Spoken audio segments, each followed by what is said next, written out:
I got my clay stuff out, and then I remembered I'm hungry. I need food. So we're gonna eat. Lollipop. Oh, lollipop. You're my little lollipopsicle.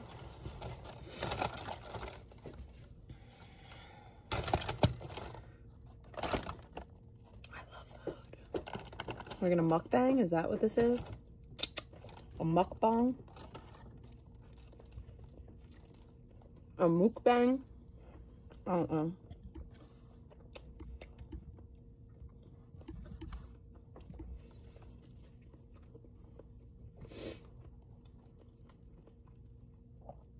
I'm so good. Hell yeah, Wawa.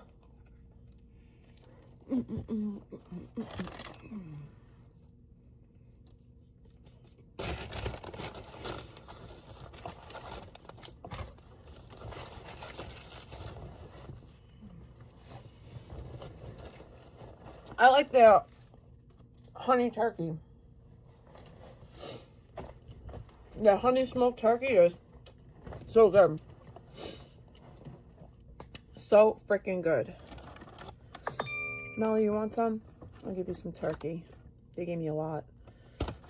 Can I make this sandwich like a little less fat? I don't like a lot of meat.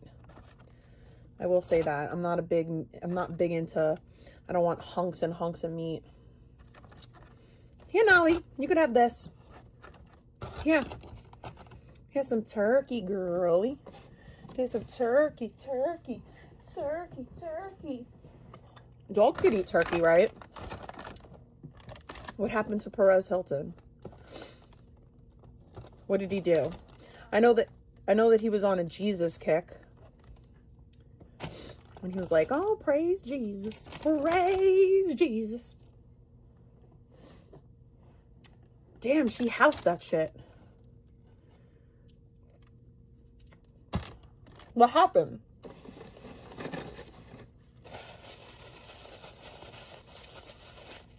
Have a great day, Vegas. It's not telling me how many people are here, so it's whatever. Prism's not working. What happened?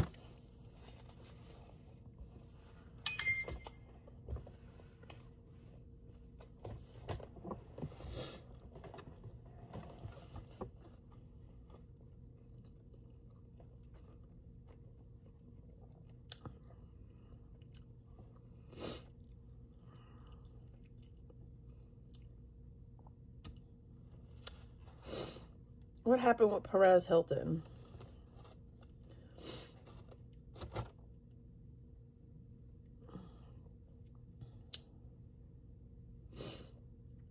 What happened? What we're about to talk about is so upsetting.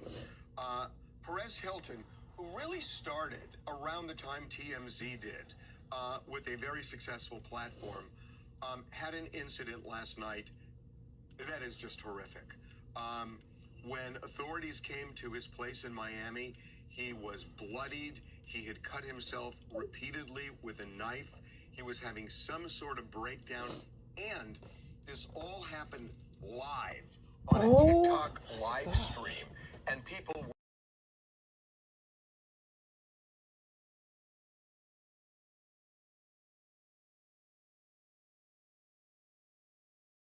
himself, and just go through what, I'm not a doctor, but He's like crazy. Some kind of a breakdown, a psychotic breakdown, is really heartbreaking. There are things behind this. I didn't like how Perez was using Jesus recently. He was using Jesus to like be snooty towards people, and it was people here at TMZ, the producers, have been working on this story since it happened last night. But there is controversy over whether TikTok took down this live stream quickly enough, what caused Perez Hilton to end up this way, but he was taken to the hospital. He has 3 young kids. And now the question, what's going on there? Because he is a single parent, and we're not exactly sure what the status is. He's a single parent because he chose to be a single parent. Don't act like he's a single parent because of some tragic accident.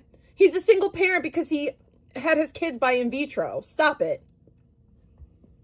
This is a desperate situation. I mean, it was terrifying. There were thousands of people on that TikTok live stream. It came up on a bunch of our feeds as well. And so we were told by officers in Miami that their tip line was getting blown up. They got several calls, and they were actually able to track down where Perez was. Because people on the live stream were like, where are you? What's your address? How can we call cops?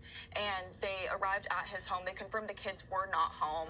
They were not inside. It was just Perez inside. And they were trying to de-escalate the situation from outside with the family and giving them support as well. So he's had issues over the last year.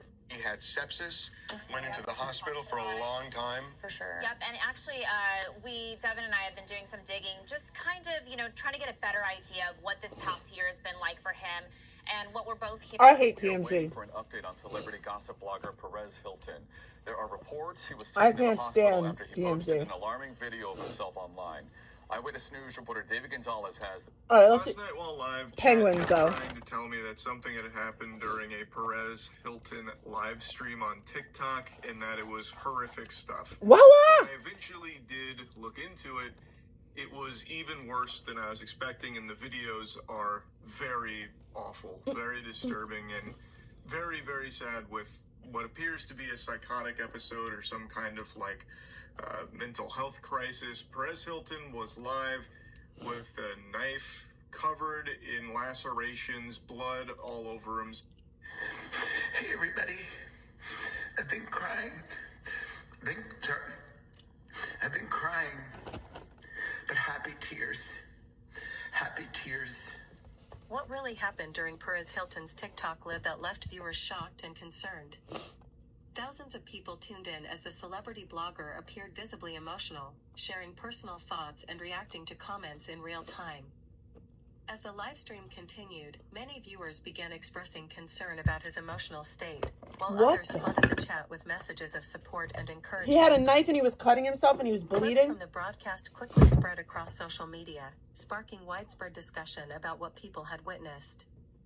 Some described the stream as deeply emotional, while others urged viewers not to jump to conclusions without knowing the I can't with the AI videos. Perez Hilton, as his family is now speaking out after last night's disturbing live stream.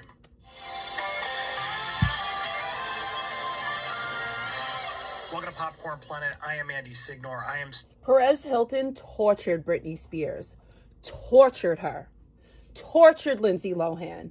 Tortured these young women who were dealing with mental health concerns. And now look at him. Here's the thing, right?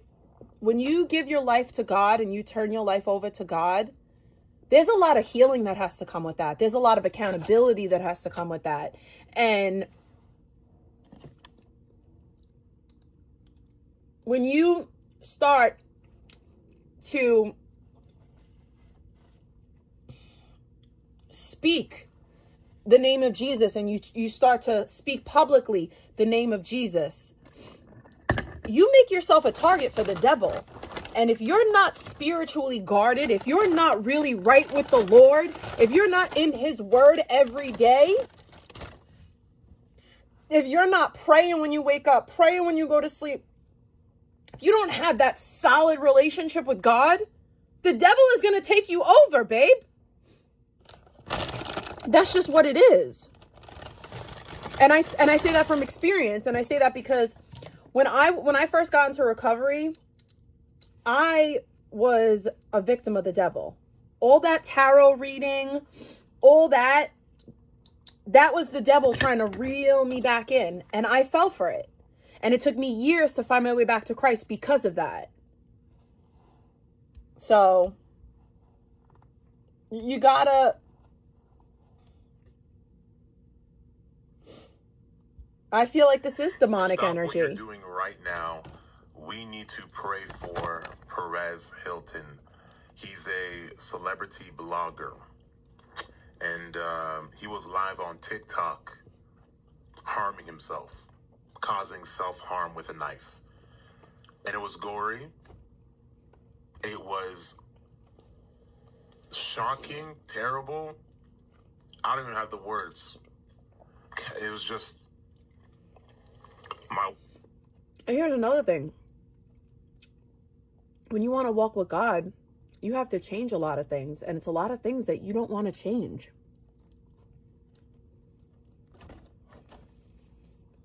There's things right now that I have to change.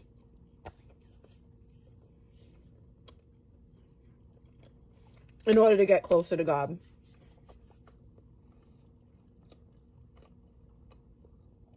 It's a relationship. It's a give and take. It's a back and forth. Wife made me aware of it. And she's like, yo, do you know who Perez Hilton is? And I'm thinking she's saying Paris Hilton. I'm like, Paris Hilton? And she's like, nah, Perez Hilton. I'm like, nah, look. 3 suicide attempt. 2252 to County. Rescue 3 car received. Rescue 3 car received. PD is requesting fire rescue returned to standby at.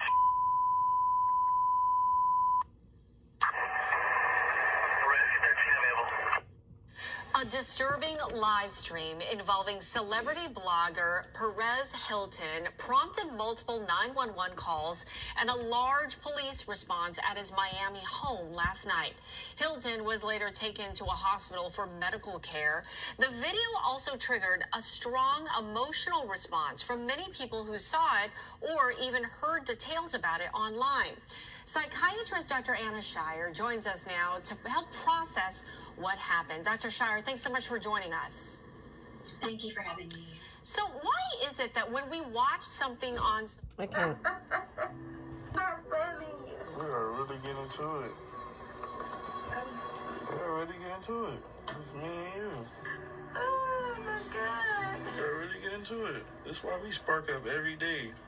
Get it on me. It's so good for something. Yeah. Just in your... You know what? You more than just...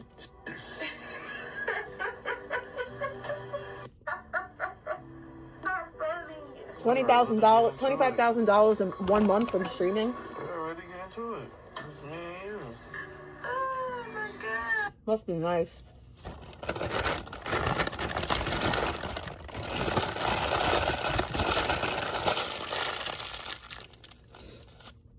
My chat's not telling me how many people are in chat, so I don't know. That was freaking amazing.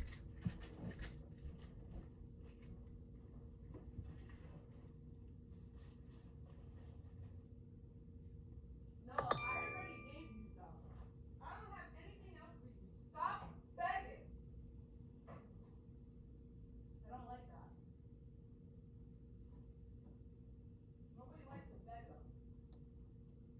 Gavon.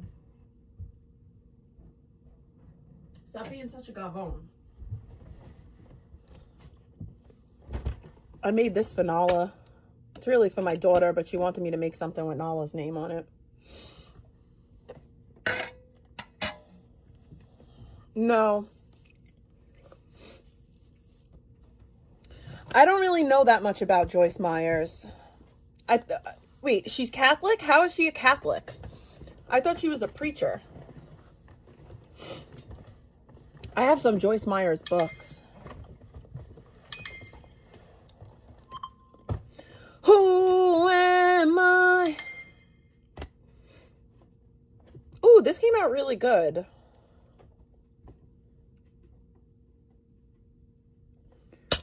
I gotta put resin.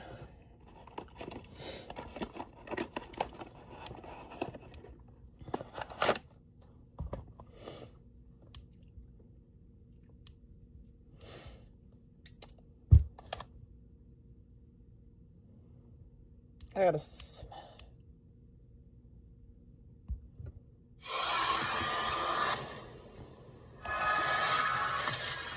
I oven bake.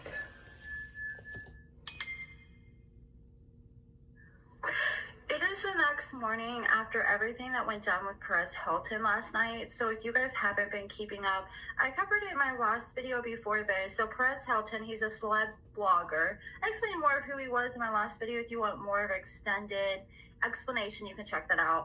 But anyways, he's a celeb blogger that went live on TikTok last night harming himself. He was literally slicing himself up from head to toe. He was covered in blood. He was nude on TikTok from what I saw for over 15 minutes. And he was just slicing himself over and over again. And it was a really, really hard watch. And now it's the next morning. I woke up, you know, I think about my kids first thing, want to check on them. But after that, the second thing I thought about was, how is Perez Hilton doing? Like, what is going on with this? So I do want to give a few I do want to say a few things. First, so yesterday in my video, I was like, okay, so he was in Florida, and you see his friends came up in a video with his friends, or when he was slicing himself on TikTok Live, a few of his TikTok friends went up there and tried to talk some sense into him. And one of his friends was like, dude, don't do it. Pack your bags and leave Florida and go back to California. And I always knew Perez, because I've been following Perez for years now, probably over 20 plus years. And I always knew Perez as living in California. So I figured he was visiting in Florida. And I was confused when they said apparently like he was harming himself. The police were called and the police were outside trying to get him to answer the door, and his family was outside. I was like, damn, how did his family get there so quick, get there from California? Okay, I ended up doing more digging because Perez has been going through a lot this year. Earlier this year, he ended up getting hospitalized because he was septic. He said he became hospitalized after he became septic because he was taking this medication for over a week straight without any food, and you're required to take food. And he said that just tore up his stomach lining and eventually caused this ulcer in his stomach and this tear in his stomach. He was hospitalized. He was septic. During this hospitalization, he was hospitalized for over 3 weeks. And during this hospitalization, while he was septic, he ended up getting another infection from the hospital. He made a video, said he ended up seeing God. He started to become really religious afterwards. And people started to see a steady decline in his mental health after that whole event. But people were starting to be positive and hopeful because they saw that he was trying to become really religious. And anyways, so apparently after the whole health scare, he decided to pack him and his family up from California, and he just moved to Florida just a few months ago. Good. So this move is very new for him. Hollywood is trying to reel him back in, mark my words. The devil is trying to pull him back in. Because his 3 kids he does have 3 kids, and they did move to Florida with him. So let's check up an update That's from the devil. one person. We're going to look at some videos, so I stopped yapping. Okay, latest update on Perez Hilton. It appears he has been taken by ambulance. He is alive. This is my 3rd update, so you can tune into the last 2 updates for a full recap. But he was on TikTok Live. Very disturbing video. Appeared to have been self-harming. I describe it as a scene out of the movie Carrie. It was very, very disturbing. I don't recommend you watch it, but it appears that the authorities were able to, I don't know if detain is the right word, but they were able to get him in custody and hopefully get him the help that he needs. Despite the amount of blood, he does appear to be alive. So just please continue to pray for Perez Hilton. His kids and his mother were not present during the TikTok Live. The TikTok Live has since been taken down. His account has since been banned. There are clips and still shots of it still going around. Last we heard, authorities were outside of his residence. He did still appear to be I seen a screenshot. I don't need to see any more. That was sad, honey. Into an ambulance. That was They sad. are getting him some medical care. My concern is the amount of blood that we saw on the live stream. So prayers to Perez. But at least right now, he appears to be in the care of medical professionals. Authorities are handling the situation. His kids are safe. His mother is safe. They did not appear to be with him at the time. I will keep you posted as new details become available. But again, just prayers for this family, because what a horrific and tragic night. I'm glad his kids weren't there, but what I'm concerned about is, since it was posted on the internet, that his kids are going to grow up and eventually see that. And this is what tells me that he probably wasn't in his sound mind when this all went down, because Perez has been building his platform for over 20 years. What, this is 2026? He's been since the early 2000s. Over 25 years that I know of that he's been building his platforms. And I know, like, since TikTok started, he's been growing on TikTok, and that's been one of his main gigs is on TikTok. And I don't see him risking that. You know, going live on TikTok where you're nude, going live on TikTok where you're covered in blood, going live on TikTok where you're slicing and dicing yourself from head to toe. That is risking losing your TikTok, not just getting a little ban or slap on the wrist. That is you risking losing your TikTok for life. So for me, that tells me that he was ready to risk it all and end everything. Because why would you risk losing a big income or one of your main sources of income if you were in your sound mind? Because I feel like when he does finally snap out of this, he's gonna really regret all the slices because he's gonna be in a lot of pain, and he's really gonna regret risking his TikTok page for all this. I mean, I think they This just took the girl page sounds like a down for moron. now, but He's gonna I have no regret idea his if it's TikTok permanently page. or just Well, temporarily. Jeffree Star is But I demonic can't as well, believe, like, so how there's many people that. saw that video. And I will admit, that is one thing I Jeffree regret Star's a from my last little video is more telling upfront about people being where to find demonic, that video, though. because I'm sure a lot of people became traumatized from that. I didn't fully think things through when I said that, so I do apologize for that. There was a lot of police scanner audio.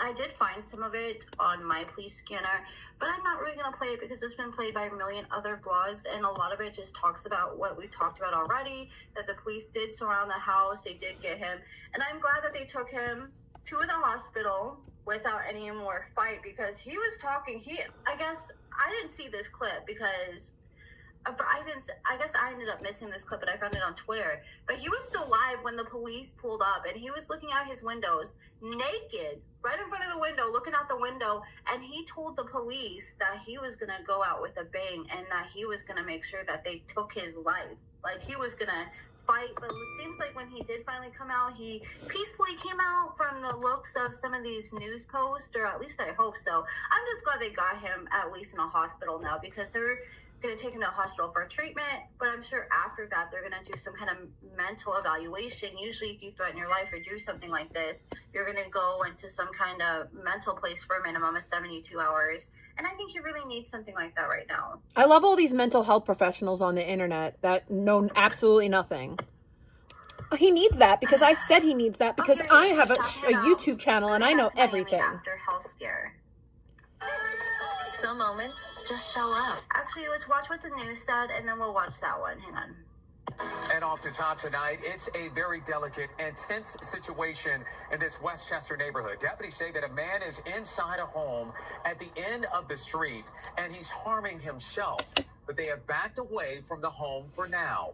A couple of neighbors are telling us that the man inside that home is celebrity entertainment blogger Perez Hilton, but the sheriff's office has not confirmed that with us tonight. And we will, of course, go to our reporter who is live on the scene with the latest and what he can tell us. Nico Clemens, what do you know?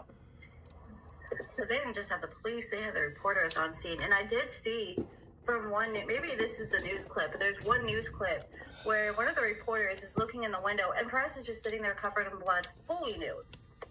So, Juwan, just a few minutes ago, we saw possible family members, maybe friends, who know this man. They walk down the street. The home is at the very end of the street here, so we can't get any closer, and it's too dark to see. But we'll show you some video in a few moments. But again, we just saw them walking down the street with a couple of deputies.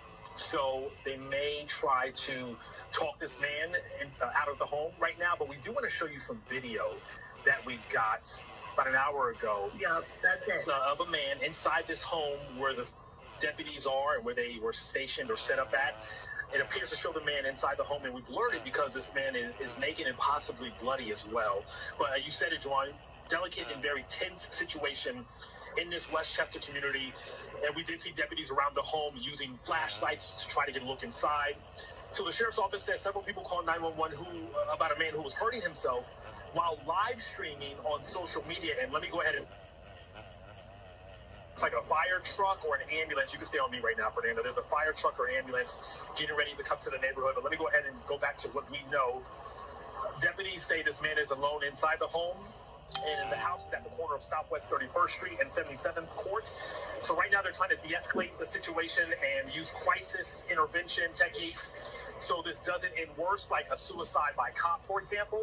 But again, we have talked with a couple of neighbors who have told us that they believe the person inside this home craziness. is celebrity entertainment blogger Perez Hilton. But I want to stress again, the sheriff's office has not confirmed that with us. Deputies right now, they say they're trying to create time, distance, and opportunities for communication with this man. So again, we know a man's inside the home. You saw that video. We blurred it. A man inside the home, naked. He could possibly have some blood on him. But they are trying to talk to this man from outside the home, try to get him to come outside of the home. We, of course, are trying to get information and confirmation about who this man is. We will stay on top of the story throughout the night and, of course, throughout the morning as well, here in Westchester. Nico Clemens, NBC6. Westchester. All right, Nico. And if you or someone you know is experiencing a mental health crisis or needs someone to talk to, help is available. Yeah, I should have said trigger warning at the beginning of this video. But yeah, shout out to NBC6 South Florida News. But yeah, here is Perez talking about his move. And I do want to share a few clips from, where is it at? From him talking about this medical episode that he went through.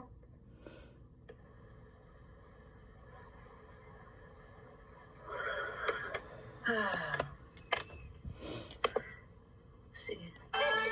Some moments just show up.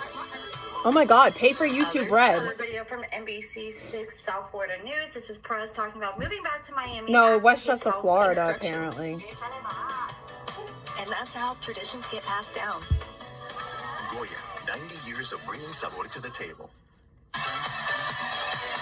Goya! Was that because Perez is Hispanic? And it is exciting because he's here right now. Our next guest has been making headlines as long as the celebrities he writes about. He's built one of the biggest names in entertainment news. He's never afraid to share an opinion. And if you've ever found yourself deep in a celebrity rabbit hole, chances are he's had something to do with it. Please welcome pop culture commentator, author, and founder of PerezHilton.com, Perez himself. But welcome. Thanks for having me. And welcome to Miami. We're very glad you chose home to come back to. I know, it's been 30 years and it's really wonderful to be home. Yeah, because you grew up here, actually. I didn't know that. I didn't know he grew up there. Now it makes sense. Yeah, his family's from Miami, Florida. Yes, I was born and raised in Miami, went to Belen Jesuit. Wow. And life took me all over from New York to Los Angeles and Las Vegas. And I'm so happy to be back where it all started. And only here for a few weeks now. What is it like being back home? Miami has changed so much since you lived here. Well, I'm overwhelmed with boxes still because we moved cross country from Vegas, but we've hit up some of the spots that I loved going to when I was young, like Versalles and El Palacio de los Jugos. And I did go to a new restaurant in Brickell, and that area is so different from what I remember, Yamashiro. And I'm just so excited to get to discover the Miami of 2026. Well, listen, there is a reason why everyone from the West Coast, East Coast has really started to call Miami home. And I read online, God told you to make Miami home. Why is that? Well, I nearly died this year. Twice. I had severe sepsis and landed in the hospital for 21 days. And then I was back in the hospital a few weeks after that with a massive deep vein thrombosis. And in Vegas, I loved it there, but my mom, who lives with me and my children... Oh, I didn't know he was living in Vegas. I thought he was living in California. And we don't have any family there.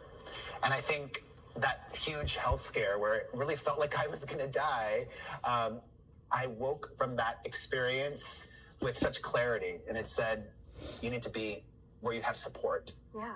And it's such a healthy lifestyle here. We're outdoors. We're always doing something. And it doesn't always have to be crazy. We do have that healthy living here, too. I love that. I'm all about being healthier. I used to not be so healthy. And the last, 15 years, I've transformed my life, both physically and emotionally and spiritually.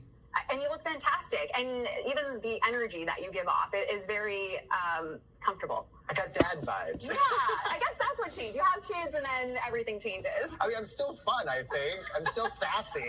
But, life has its seasons. And I approach what I do now seriously. Oh, as a he was doing journalist, so well. but I'm very mindful of how I talk about things. And I want to talk about that, how much you've evolved. And like every career does, is we went from blogger to now celebrity headlines. We're going to report the facts, the journalist. When did that transition really happen? And what is it like to be in this place now compared to where you started? I would say the transition started in 2010 when I became healthier. And there are some people who, you know, I don't even like to say the word out loud. There's some debate about whether we should use it or not. It's not a bad word, but I like to call it healthy or unhealthy. But back when I was FAT, I was probably really miserable in many ways. And once I started to find that connection to a healthier life, I became a happier person, and I even had different thoughts. And that's when I began to think about doing things differently. And then having children also, I was just very more aware of the consequences of my words. What's it like having an opinion now? Because you still have it. Good morning, sunshine. Okay, I had one of my kids just wake up. I try to wake up early and film my videos, or I gotta stay up late after they go to sleep to film my videos. And my daughter just woke up, so we are gonna put a halt to this video. But if you do want to hear Perez talk about his health scare and everything that he went through, it is on his YouTube channel. But he just drops a lot of things, like he saw God. He decided to become really religious afterwards because there's a really big eye-opener for him. And he just talks about everything he went through. He was talking about how he's dealing with a lot of mental turmoil because his dad passed away when he was 15. And he asked his mom, do you think my dad knew I was gay when he passed? And I guess his mom was like, well, I knew you were gay, but your dad didn't. And for Perez, I guess that's really been hard for him to accept. Then if he was to know, like, his dad didn't accept him, because not knowing, it just leaves things in the air, and he's constantly questioning, well, would my dad have accepted me knowing I was gay, or would he have shunned me?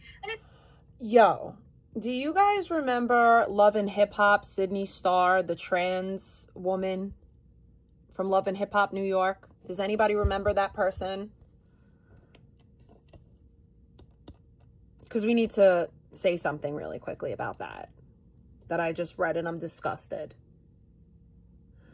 So, Sydney Starr, a man who LARPs as a woman, has been arrested for sexual abuse towards a 14-year-old. Sexual abuse towards a 14-year-old boy.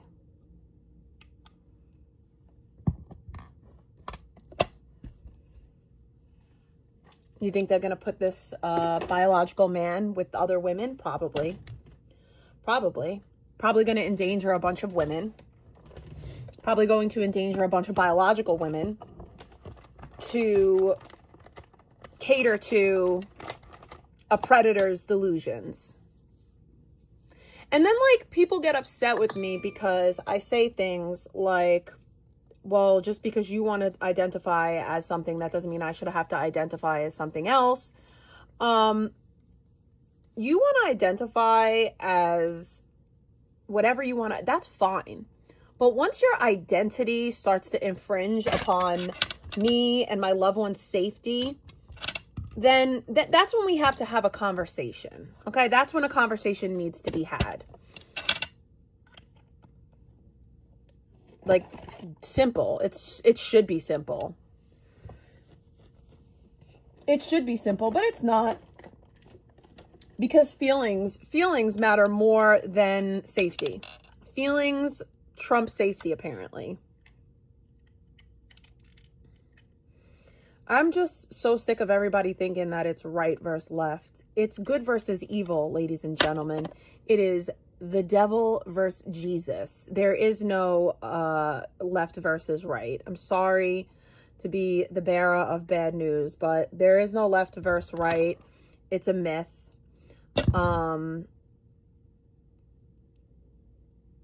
It's literally all a money grab and they just exploit all of us. They exploit our hatred. Left versus right is made up. It's us versus them. It's not right versus left. It's us versus them. Now, I don't know. That's where I put the hook. It's not the best, but it's where I could place it. And I have to put it on like that. So that way. Do you guys like my little charm that I made for Nala? I made this for Ellie. She wanted me to make this for Nala.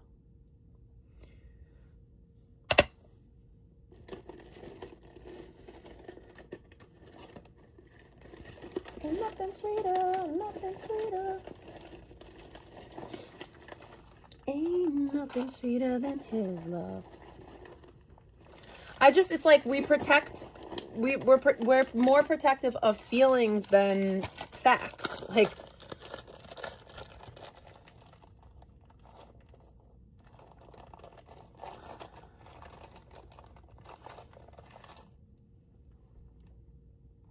there ain't nothing sweeter than his love.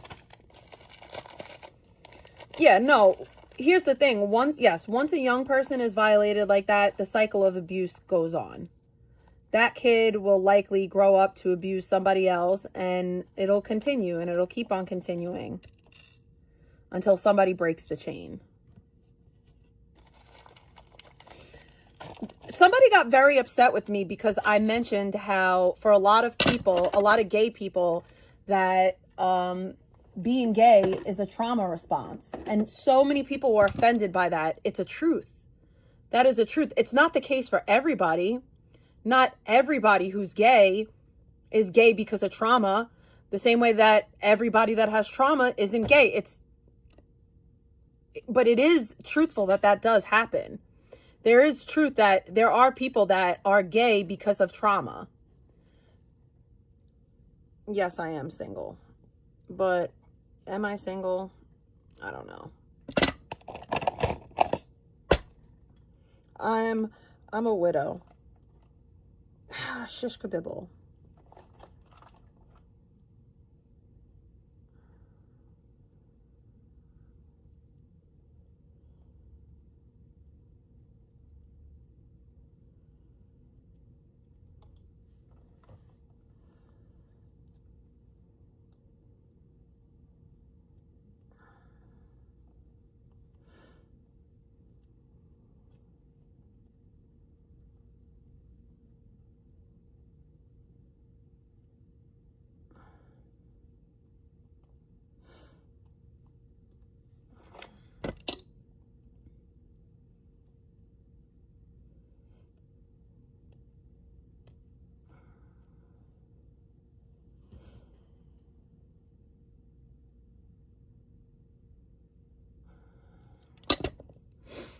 Actually, that worked pretty good.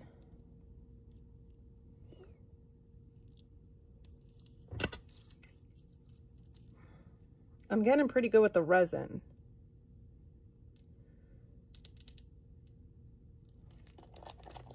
Ain't nothing sweeter, nothing sweeter. I got a bunch of new clay in the mail.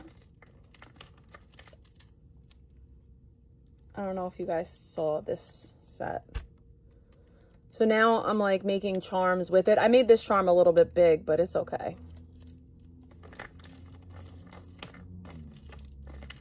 Because I started with this charm.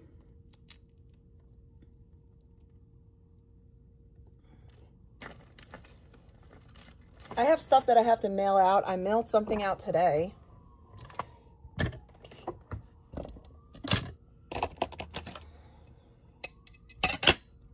Now I'm going to make a different charm.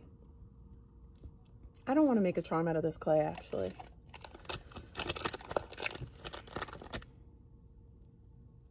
I don't know. People just say things that are like, just because like things that are like discernible truths, they get offended by. I don't understand why people get offended by the truth. I never will understand it, ever.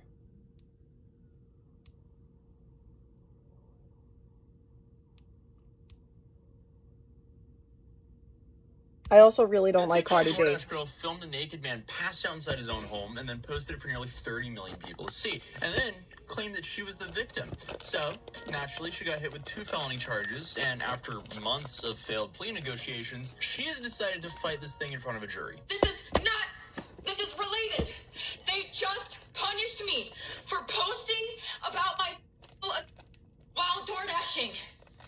They just fired me, and the police are doing nothing. Is there anything? I lost my job, and that was my only way to make money to pay my bills. Now, if you watch my last video on this case, you would know. Is there anything that you guys want to see me make? Something to actually happen in this case. Any colors that you guys want to see me to do watch it? Olivia Henderson appear in court, only to just color is this? get there, see everyone. I saw her there, Jade. and then everything got postponed. Or well, it wasn't technically postponed because it got moved up to county court. So essentially, I just had to pack up my bags, go home, and waited. Then she got indicted months later, and now after even more months of court dates and motions, and I guess trying to work things out behind the scenes, we finally know what's going on because Olivia Henderson is preparing to go to trial. The internet can't seem to get enough of the criminal case of Olivia Henderson, the now former DoorDash driver on TikTok, claiming she was harassed by a customer, naked, asleep on his couch, when she delivered his order last year. But then police charged her because she recorded him and posted the video. So she appeared in Oswego County Court again on July 31st, and Olivia and prosecutors have failed to reach a plea agreement, which is pretty big because remember, what she's accused of doing here back in October 2025, Olivia was delivering a DoorDash order when she arrived at a customer's house, and according to her, she found the door open. And inside was a dude passed out on his couch naked from the waist down. Police later said that he was drunk, unconscious, and incapacitated. So Olivia recorded him from the outside of the apartment and posted the footage to TikTok, where it absolutely exploded. And we're talking 30 million views. I mean, that is a lot of people seeing a passed out dude naked. That is not ideal, especially because obviously this was without his consent. Then she also claimed that the man had intentionally exposed himself to her and said that she had been assaulted. The woman who recorded a man without his permission while he was unconscious claimed that she was assaulted by said unconscious man. Something's not adding up here. Regardless, police investigated this and said they found no evidence that an assault actually occurred. So they said there was no physical contact, and their investigation concluded that the man had been unconscious on his couch because of alcohol. And last time I checked, it's not illegal to pass out drunk on your own sofa. It is very unfortunate that I don't want to make an all-seeing eye.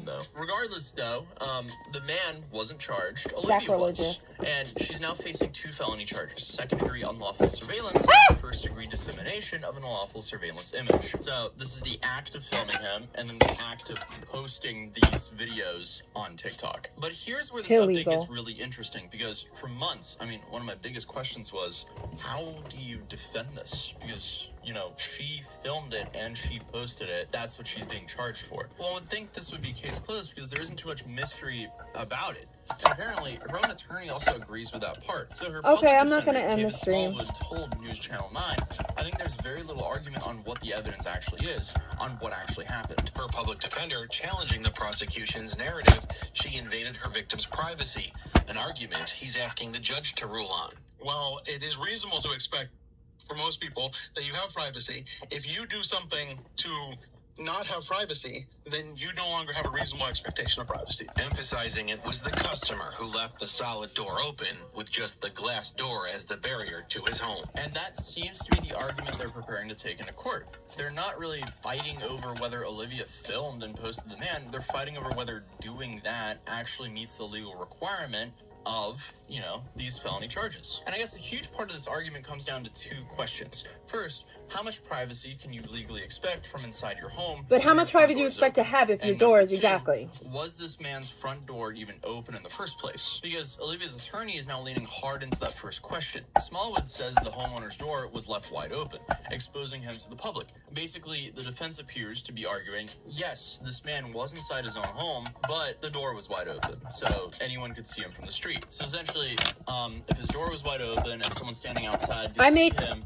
did he still have anything that no one would see I can make? And I guess that distinction matters because I'm not really that good. I'm pretty amateur. This is like a new thing that I've started to do, but I really enjoy doing it. This isn't just like Olivia's attorney standing up there and going, well, what she did I have all different types of clay. I have all different colors of clay. Prosecutors have to prove. I can at least understand the legal question they're raising. Like, if you're standing naked in front of a giant open window facing a crowded sidewalk, do you really think no one's gonna see you? But I guess that brings us to the second question. Because before we spend 10 minutes debating on what an open door does to your right to privacy, I would like to know whether this door was actually open or not. because Olivia's saying it wasn't. We had early reports saying that it was like open, but not fully open, and that she pushed it open. But the big problem with that is we haven't seen any proof that that was the case. All we really have is Olivia's side of the story, and obviously the video. So essentially, Olivia's maintained that she arrived and found that door open. And some of the more recent reporting describes it that way too. The Oswego County News reported in June that the police said that she arrived to the customer's apartment and found the door open. But if you remember the original controversy, people were going frame by frame through the footage and were questioning whether that was actually what happened. Because you had a whole bunch of claims online, at least early on in the story, where people said the door wasn't wide open and that Olivia maybe pushed it further open herself before filming inside. And that obviously would be a very different situation, because obviously there's a massive difference between I walked up to this house and there was a naked man visible right there, or she walked up, the door was kind of open but not fully open, she kind of saw a glimpse of the guy and then pushed open. I don't know. There was also some early reporting alleging there was ring camera footage from a neighbor. So again, this will be really interesting to see if that's true or not. And right now, based on the reporting we have, I don't think we should pretend that the question has been completely settled. What we do know is that police said Olivia recorded the man from outside the apartment. We know Olivia says the front door was open. And now we also know that her attorney is arguing that the door was wide open and that this man gave up some reasonable expectation of privacy. This piece of clay up. Whether the evidence actually backs that up, I guess we'll see that in court. Shit. Because obviously, if the entire defense leans on the dude's door being wide open, hopefully nothing comes out that disproves that. But regardless, despite all of that, all the headlines are now saying Olivia Henderson is officially going to trial. And there will be one big hurdle before we actually get there, because her attorney is trying to get these charges thrown out. Smallwood has asked the judge to review the grand jury record and determine whether prosecutors gave enough evidence Let's use to some actually of my support an clay that I indictment. already have Remember, open. this I'm not grand going to open jury is any the more reason new clay. Olivia ended up in the county court in the first place. So back in May, prosecutors presented their evidence privately to a grand jury, and the grand jury voted to indict Olivia on both felony charges. And no, that doesn't mean they found her guilty. It means the prosecutors have cleared the hurdle necessary to move forward with the case. Yes. But now, Olivia's defense is challenging that indictment. And based on Smallwood's comments, we have a much better idea of why. He isn't really disputing the basic sequence of events. Again, he basically just said there's really no arguing what the evidence is, which is also kind of a wild sentence to hear from a defense attorney in a case like this, because, you know, that's been the point from the beginning. Like, at the end of the day here, we're not trying to figure out who held the camera and who posted these videos. Even Olivia herself has publicly talked about posting it and why she believes she was justified in doing so. So the legal fight is over whether those actions actually satisfy as the crimes prosecutors were charging her with. And if the judge agrees with the defense that they don't. So who knows? I mean, the charges could actually be dismissed at Olivia's next court date on September 9th. So technically, there is still a path that she might not get a trial at all. But if that challenge fails, we're going to court. Because the other huge update from this hearing is that Olivia and the prosecutors have failed to reach a plea agreement. And this is Should I interesting to do me because in my red last video, I said and a plea gray deal seemed like the or most likely way this would all end. Apparently not, though. At least not so far. I mean, we don't Gray know and exactly blue. what was offered during these negotiations, what Olivia would This, want like, to silvery- accept or not, or which side refused to budge. So I'm With not going to this sit here and blue, pretend I know what's or going on. I think but red. am I like surprised this the red, plea and I deal haven't didn't used it a happen. And the ton. trial can happen as early as October if all this goes through. Although there is actually another unrelated trial affecting the court's schedule, so if that gets in the way, the trial would actually happen in January, which I think I was in Oswego in January of 2020 of this year. So if we actually don't get a trial for a full year after the first time I appeared, that would be crazy. Regardless, it was very cold there in January, I can confirm. This would Silver definitely be a and very blue? interesting case to be a juror on, though. Like, imagine the shock, not hearing about any of this, and you find out some woman did this on TikTok, and you're sitting here like, there's no way this is real, but it is. This is definitely a top 10 jury duty trial. The one that takes the cake Should I is do absolutely the TikTok the psychic cross one, though. I mean, blue, that or must should have I been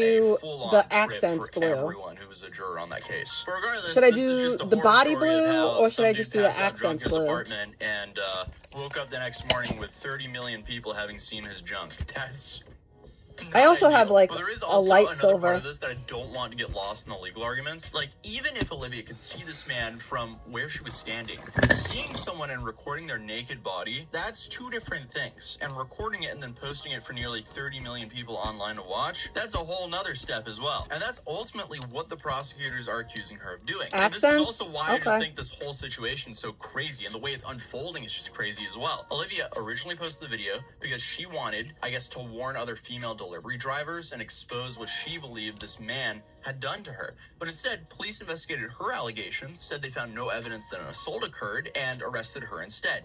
And now, prosecutors eventually secured a felony indictment. Now again, the plea negotiations have apparently gone nowhere. Her attorney is trying to knock out the indictment, and unless the judge agrees to I want to do something, but I don't think I'm going to do it today. I want to make a braided cross, or like a twisted cross.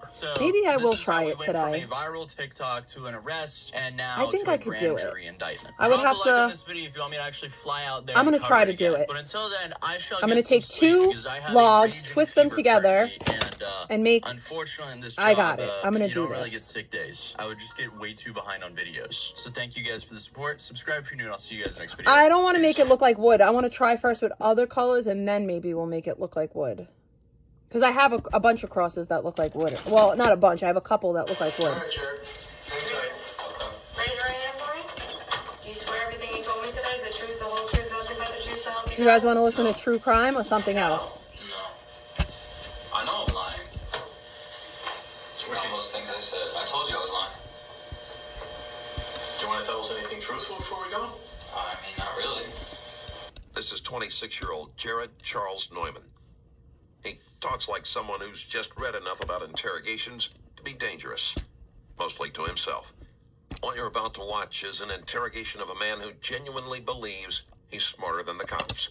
On February 3rd, 2020, just before sunrise, officers stopped a car driving without its lights on. What should have been a Yeah, routine I'm trying to stop figure out how to immediately do that. changed when they saw the driver covered in blood.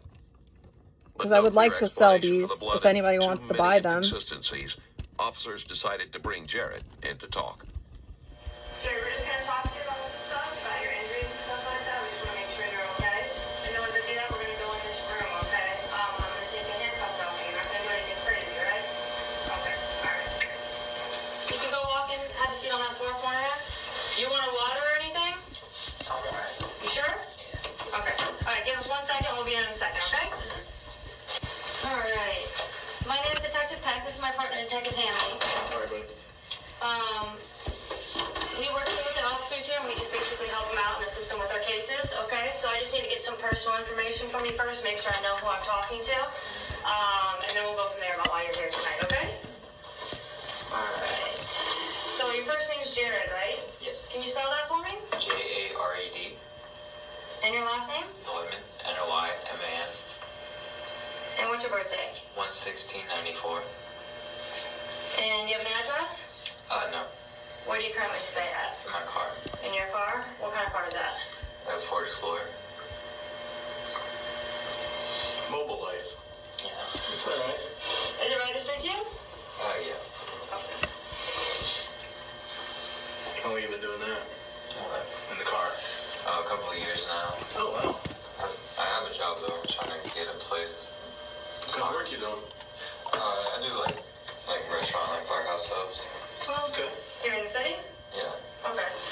How long you been working there? Like a month. Okay. Do you like it? I don't particularly like it, but I need the money, so I make sure I go every day. Which location you at? It's like Boca Del Mar. Where's that? I think it's like called Boca Del Mar Plaza. It's like out west. When Dixie, Parliament and Palmetto, that's where it's at. Oh, I know where you are. He's been living out of his car. A mobile life means fewer anchors, fewer witnesses, and far fewer questions when you disappear from one place and reappear in another. And so tonight I want to ask you about some stuff about why you're here tonight and everything like that. But in order to do that, I have to read you your rights real quick, okay? So I'm just going to do that, and then I'll explain to you why you're here tonight, and then we'll go from there, okay? Where'd you say you went to high school before? Boca Raton Community High School? Boca Raton! You lived in the city then? Your whole life, or? No, not my whole life. I moved down here from Ohio. Oh, okay. How old were you when you moved down? How old were you when you moved down? Like 12. Oh, okay, so. Boca Raton! Your family's down here? Not anymore. They went back to where they were from. Where are they from? Ohio, yeah. Okay. Do you have brothers and sisters? Yeah. How many brothers and sisters? One brother, one sister. But they're all live in Ohio? Yeah. Younger or older? Younger. Okay. Alright. They all go to school down here too, or no?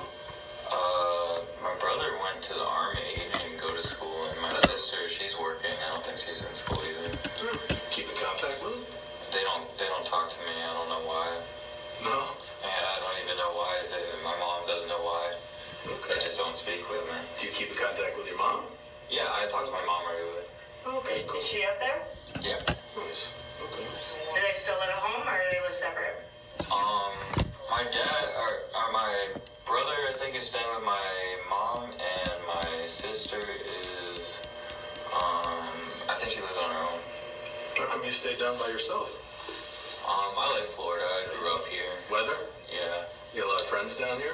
I used to have a lot of friends down here. I don't anymore, but I'm just working and just, trying to live. That's what happens when you graduate. People get married, they move away, they do all this. So people used to hang out with kind of, move on and whatever, so it stinks.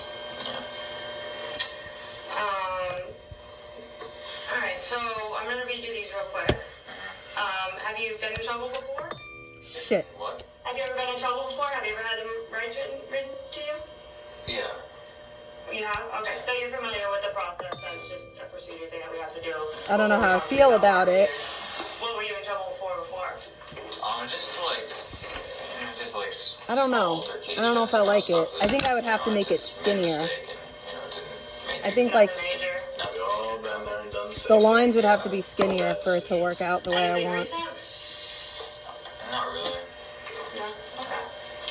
Alright, well, if you have any questions while I'm reading these to you, just let me know. I gotta continue though because Before it's Jared already has too read his late. rights, detectives keep the tone light.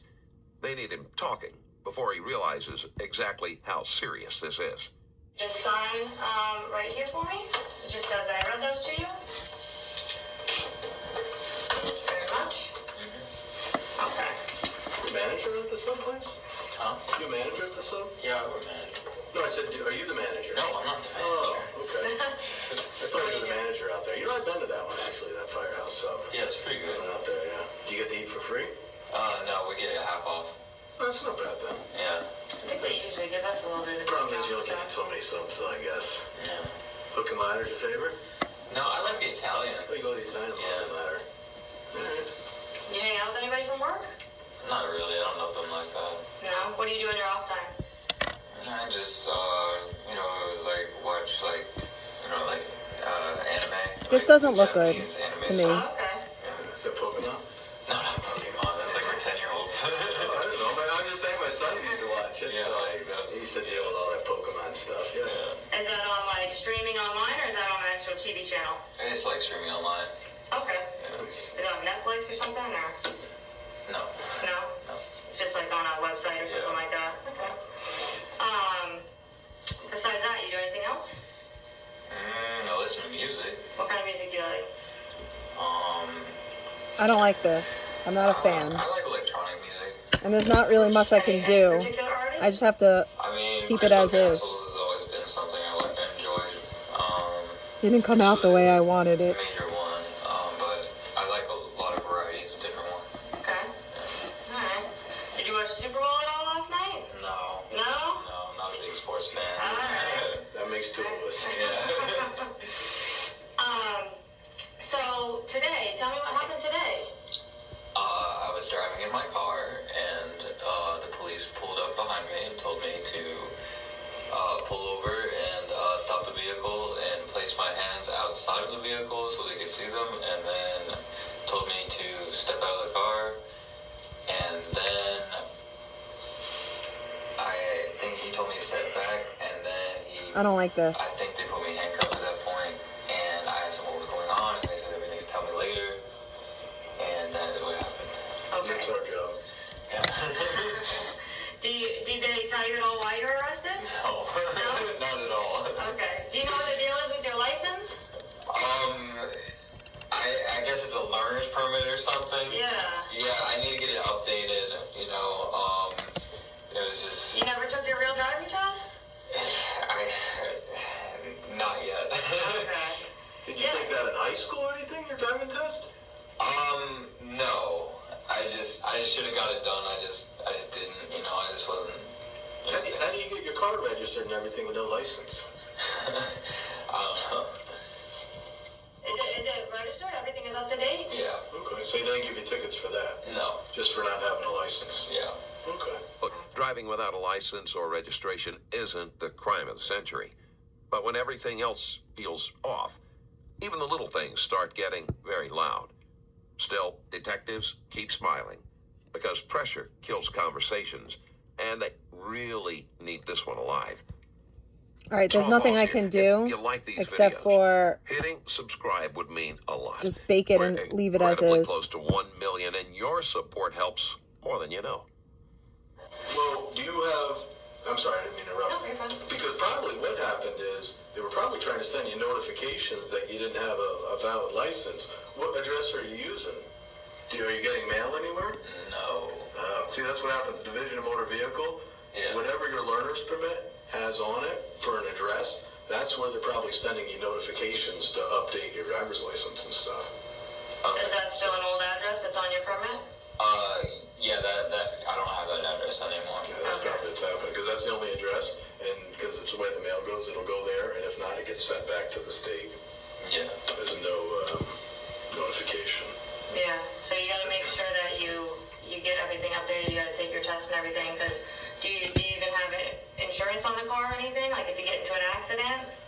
I should have insurance, yeah. Okay, because sometimes that gets messed up if the vehicle is not registered properly, if you don't have a license and stuff like that, they won't even give you insurance in your car, and then if you get in an accident, you're gonna get sued, and that's not gonna be good. No, it wouldn't. So. Yeah, it's a learning make sure you get that experience. stuff updated, okay? Because I think that they said, I think that your tag's expired too. Oh, okay. Yeah, so it's probably the same thing. You're not able to renew it because of your driver's license. I'm not going to do anything else. I'm going to make a charm to go with it, and that's it. How long have I had it? 2 years. Okay. Looks like it's in decent shape. Yeah. And you live in the car? Is that what you do? Yeah, I do live in the car. Where do you normally stay? Like, where do you park it at night? Probably in the Barnes & Noble parking lot. Here at Boca? Yeah. Okay, that's like by I-95? Boca! For those of you who don't know, Boca is where I'm going to be moving to. There's that bridge with all those highways, so I guess one of those. Okay, yeah. Right up at you? Yeah, There's a Whole Foods there. Yeah, Whole Foods, Barnes & Noble, yeah. Okay. I know where you're talking about. That's where Crumble is. Towards the back. Okay. Anywhere else that you normally stay at? Not really. That's it? Yeah. What do you do to get cleaned up and stuff? I got a membership at LA Fitness. Oh, okay. LA Fitness and shower. Okay, which one do you normally use? It's the one on Yamato. Yamato! Yeah, it's near like a McDonald's. Yeah. Yep, that one. Okay. Alright. And they don't have a problem, they let you in there and stuff like that, and they never give you a hard time? No, I've never heard anything from anyone. Okay, that's good. Fitness buff. Yeah. Do you work out while you're there? I try to, if I'm not too tired, I definitely try to. I do a lot of cardio, more than, I probably need to lift more weights because my arms are really skinny, but I do a lot of cardio, so. Yeah, you don't need the time. Yeah. By now, we know the pattern. These side conversations work as groundwork. All of this conversation is moving towards something specific, not the big picture yet.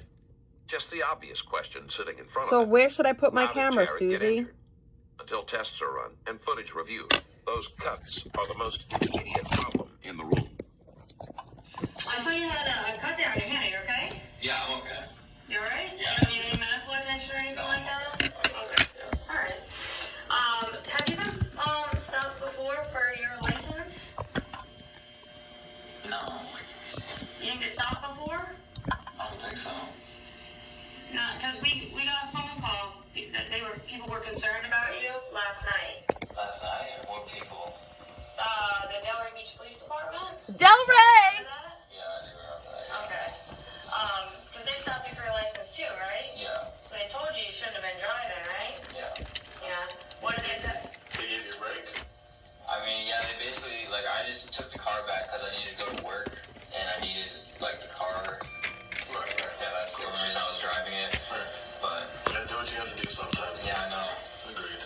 So they just let you go? Did they give you a ticket or anything, or just a warning? They Or? just gave me, they just let me go. They just said, just pull in there and just stay there and don't go anywhere. And I was like, well, how am I supposed to get to work then? And he just took off. So I was like, well, why don't you just drive back and see if I can, park somewhere else. Okay. Where did you pull off and park? Where was that at? Where he told me to? Yeah. It was like an Office Depot or something. Okay. Where did they actually stop you at? Where was that? It was somewhere in Delray. I don't really know where. Like, I wasn't looking at what street it was. Where were you going? I was just gonna head up there for a minute. Do you have friends up there? No. No? No. Wait, where were you planning on chilling out? I don't know. I was gonna probably by Atlantic, you know, like just I've been there before. I know some people over there, but they're not really my friend. Did you see them last night? No, I didn't see them. They told me to pull over, and I was just like, screw this, you know. I went back. Okay. Where did you crash last night? Where did you end up sleeping? In a parking lot. Which one? It was like a Walgreens parking lot. In Boca, Delray? Boca. Which one do you think that was? Do you know? I mean, I don't know, like the street. Do you know like what was nearby? There's like a Party City next to it. Party City. Walgreens. I can't picture that. Do you remember I think it was Party City. I mean, or maybe it was a different store. I might get confused. Do you remember which way you went? Like after they stopped you and they let you go, like did you keep going north or did you come back south? I came back south. Okay, so you think it was probably somewhere in Boca? Yeah. You know, like near the mall or? It's like, I think it's off of like Camino or something. Camino Real. Okay. The detectives already know something's wrong. What's impressive is how convincingly they pretend they don't. Playing dumb in this room is actually playing smart. Those officers were concerned. They said that you may have been like in a fight and got hurt or something like that, but you didn't want to report anything. Is everything okay? Yeah, I'm okay. Do you want to talk to us about what happened? I mean, I'm okay. I don't really have anything against the person who did that. Do you remember what you told those officers? Yeah, I remember what I told them. Tell us.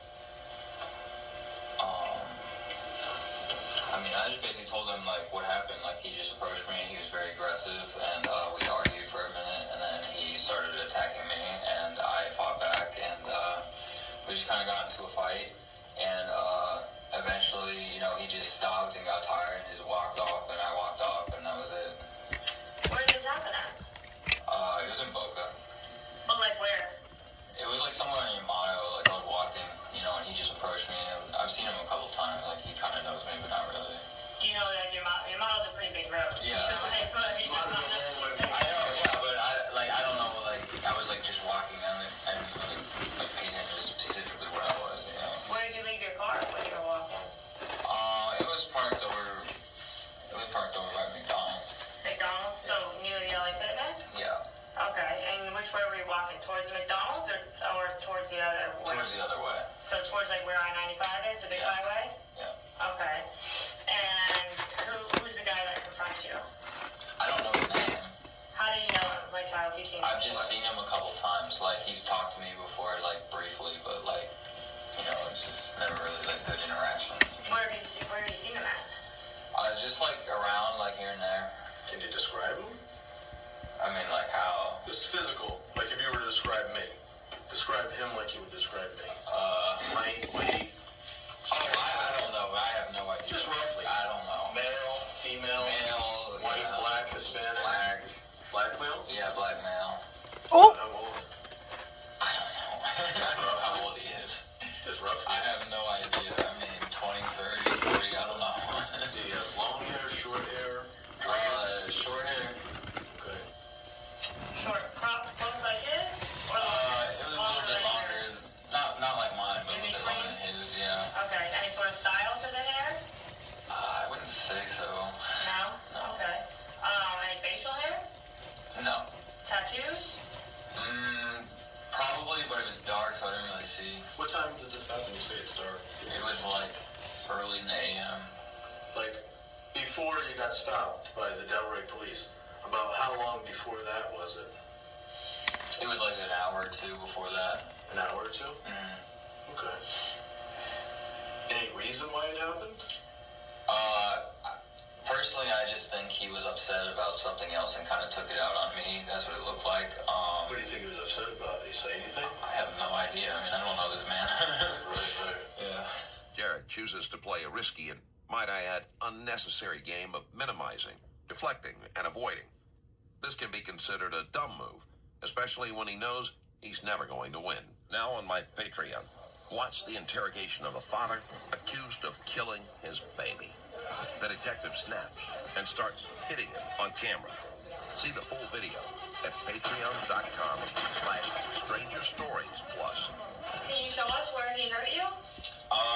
I mean, he just punched me a bunch of times. I mean, I don't... Can I see your hand real quick? Yeah. Okay. So I mean, I fought back, so I got cuts, and, yeah. Okay. When you say you fought back, what'd you do? Fighting. Punching? Yeah, punching. Where did you get hit? I got hit pretty much all over. Do you have any other injuries on you? Not that I know of. No. You got your elbow over there? Oh, that might be... Yeah, your elbow's all scraped up. Yeah, What about this I elbow? fell Is there down. anything on there? No. You scratched you pretty good too, it looks like, on your arms. Yeah. How about on your stomach or your back? No, I think I'm fine. Let me check your back just so you don't mind.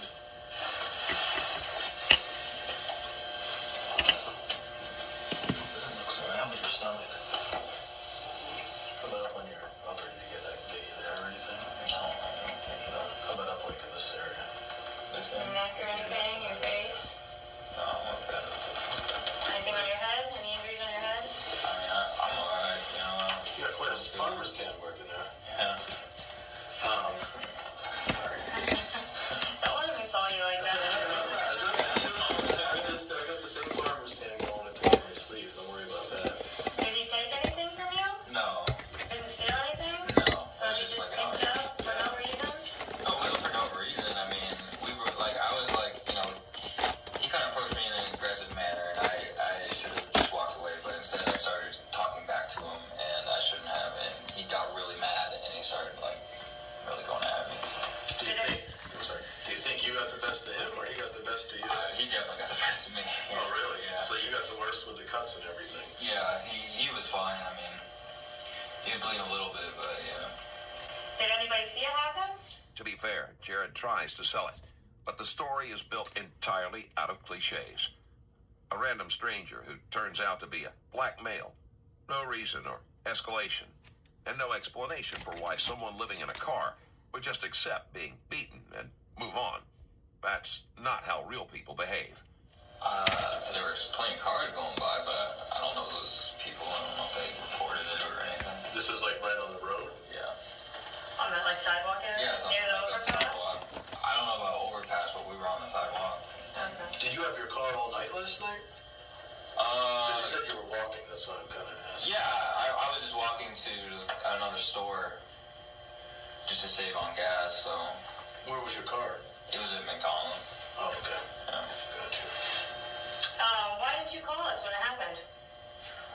Because I really just wanted to go to sleep. I didn't want to, I didn't want to create an issue, and, whatever his issue was, that's him. I just wanted to get to sleep and wake up the next day and get rest and go to work. I wasn't really worried about him and whatever fight, that we got in. Didn't bother me. Okay. Did he have any weapons? No, not that I could see. No guns?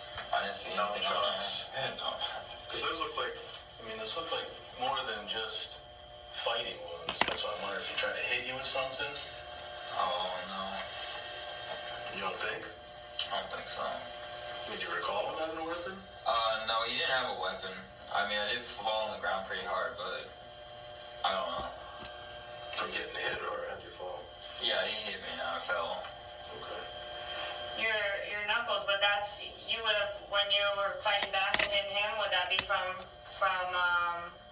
touching him at all? Possibly, yeah. Do you think there'd be any sort of his DNA or anything like that on there? Probably not. I don't know. I mean, I really don't know. I don't know anything about DNA. So you said he was bleeding pretty good too? I mean, he was bleeding, yeah. Okay. Because those officers, they said you were bleeding pretty good. Yeah, I was bleeding too. Yeah, I was bleeding. Yeah, he was bleeding. I was bleeding. It was kind of rough. Right. Because obviously we're concerned if something like that happened, trying to figure out who that other person could be. Right. Yeah, same thing. For him attacking you for no reason, we can't have that going on in our city. Yeah, I understand. If he attacks somebody else and seriously hurts somebody or robs somebody, that's kind of why we're trying to get a little bit of this information. Can you kind of take us back? Because did you see him earlier in the night last night or just last night? You said this happened about an hour or so? Yeah, before the other officers talked to me, it was like a couple hours before. So take us back to, like, did you work yesterday? No. You were off. Oh, wait, Yesterday was Sunday. Today's Monday. Okay, yeah, I did work Sunday, yeah. What time did you get done? I got done at 3 o'clock p.m. And then what'd you do? And then I didn't really do much from there. Where'd you go after work? I know it's tough because sometimes you, like you say, you're in your car. So Yeah. you don't really have a home to go to or anything. It's kind of shitty, I get that. Yeah. Where'd you end up going after work? Huh? Where'd you end up going after work? Just to my car. Okay. You just hung out in your car, or? I mean, yeah, I hang out, I sleep, yeah, everything I do is in my car. We're just wondering what happened between when you got off work and when you had this altercation with this guy. We're just trying to establish what Maybe happened followed between you you. or Yeah. who knows, anything could have happened. Yeah, I don't know. Did you go right to the McDonald's after work or? After work? No, I didn't go immediately there, but I ended up eventually going there. Where did you go in between? I just went to my car, like it was parked by like Winn-Dixie, and I went to my car and just hung out in there for a while. So you hung out? I'm sorry, that's out west on that old power line? Yeah. Okay. When you say Winn-Dixie, I'm confused because we used to have Winn-Dixie down here on the south side of the city, but I think it closed. Yeah, it's closed down now. Okay, out west. Yeah. So you're at work, you get off work, you hang out in your car for a little bit. How long do you think you hang out in the car? Like probably several hours. Okay. What, you online, you use Wi-Fi? Yeah, I've got a cell phone.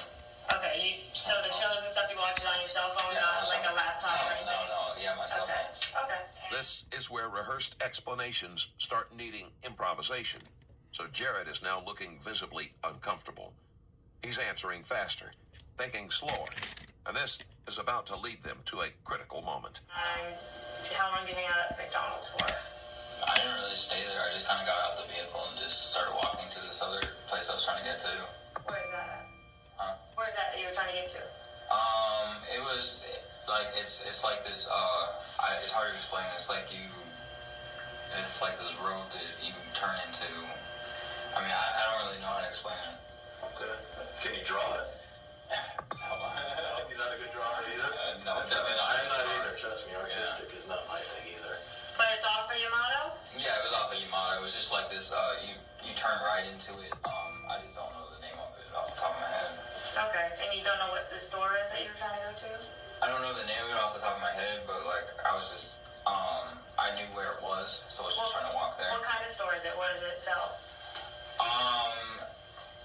It sells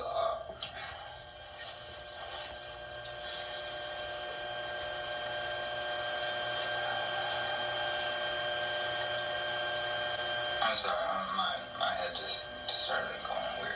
What do you think about? I mean, nothing. That's why it was like it blanked out for a second. Gotcha. This is honestly a silent gotcha moment. At first glance, this interrogation seems disproportionate. All of this pressure over what started as a minor stop, but it doesn't stay minor for long, because elsewhere, officers are dealing with a discovery that changes everything. I think it was like a Home Depot or something. A Home Depot? You couldn't remember Home Depot?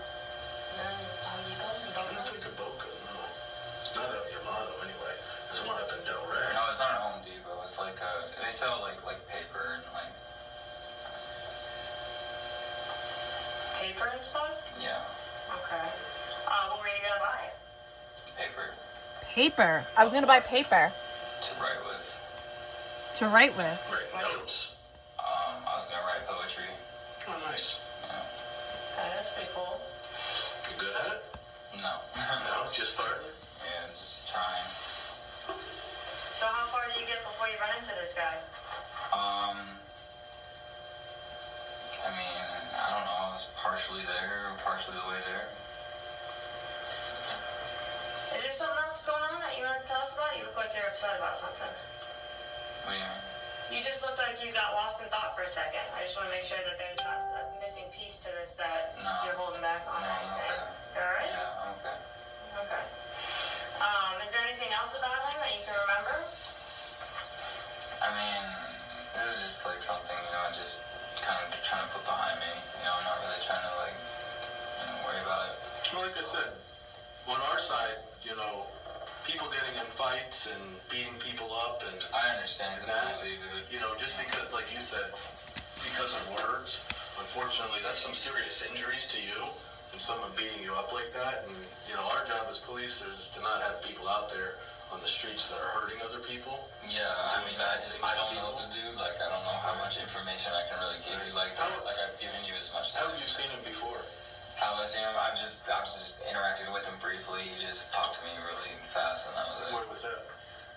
Like, where have you seen him before? I saw him over by Whole Foods before. Out by Blades? Yeah. By the Barnes & Noble? Yeah. Cool. Any reason that you talked to him, or? No, I mean, he just told me to, come here real quick, and I walked over and saw what he wanted. That previous time at Whole Foods? Or are you talking about last night? No, that's usually how he talks to me. He says, come here real quick, but when it was over by Yamato, he just kind of walked up on me. What does he normally want when he says, come here real quick? He didn't want anything. He was just trying to talk to me, and I was just It was over narcotics or anything? No, it wasn't drugs. You guys didn't use any drugs together or anything like that? No, I didn't use drugs. Okay. It's kind of weird, somebody that doesn't know you, I'd be kind of creeped out if somebody said that. I know, I was creeped out, but I just, I'm kind of I don't get really scared about other people, I'm cautious, but I'm not worried about it to the point where I'm buzz off and then I'll just keep walking, Did you call your mom and tell her about it? Why would I tell my mom about it? Well, you got in a serious fight. I didn't know if you... I called my mom. Right. I did too. My mom's angry too. But I've never told my parents about anything that goes on. No? Okay. Are they worried about you when you're staying in your van? Stuff like this happening? I guess not. They won't let me stay with them, so... They won't let you? No. Why not? Because she's got my brother up there, and... How old's your brother? He's 24, 25. What's his name? Josh. Okay. How old's your sister? 20, 21. So your mom and dad live together in Ohio? Yeah. Okay. Your biological mom and dad, or? I mean, yeah, my mom. Okay. How about your dad? Where's he live? He lives up north with his, mom. Okay. Where's that about? Huh? Where's that? Up north? Ohio. Oh, so he lives in Ohio too. So you got no family down here? No, I don't have any family down here. Oh, okay. This is that part of the conversation where context starts doing a lot of heavy lifting. Notice too, Jared keeps mentioning, and who he doesn't.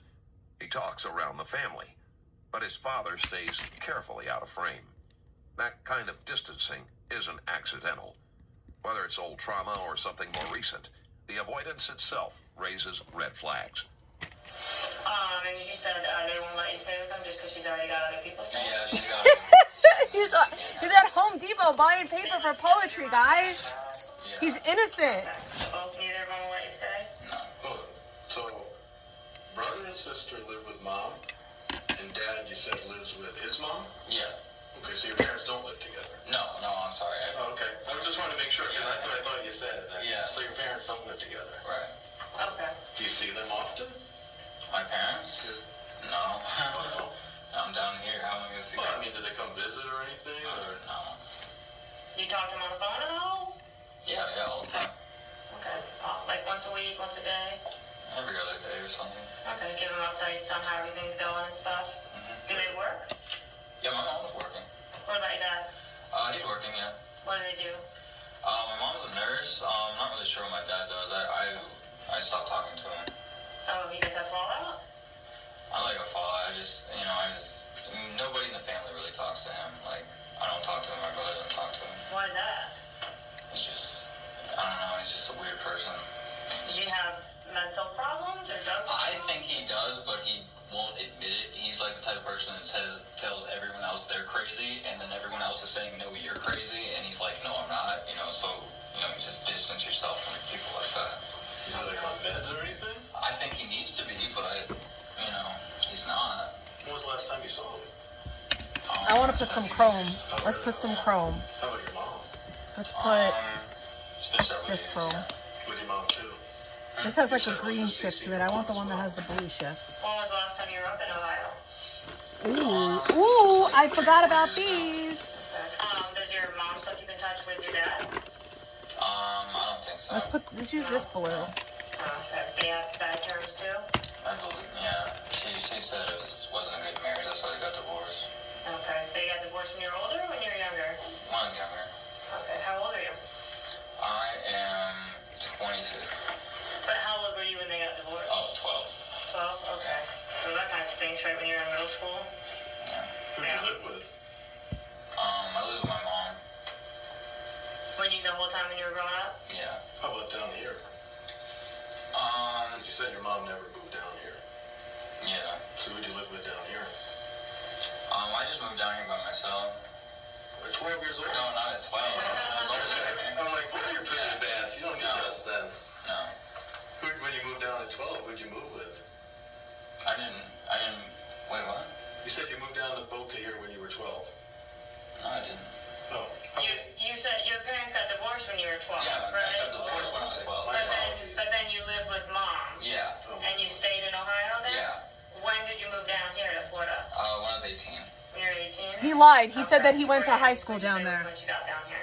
I just moved down here. I just stayed by myself. In like a apartment, a house, or? Like, I've just been staying in my car. The whole time? Boca High? Huh? Did you go to Boca High? Yeah. Oh, okay. And you were living by yourself when you went to Boca High? Yeah, I'm confused. Yeah. You're confusing me. No, I asked when you moved down here to Florida, who did you live with when you came down here? I lived by myself when I came down here. Okay. Yeah. But you did go to Boca High? Yeah. Okay. How old were you then?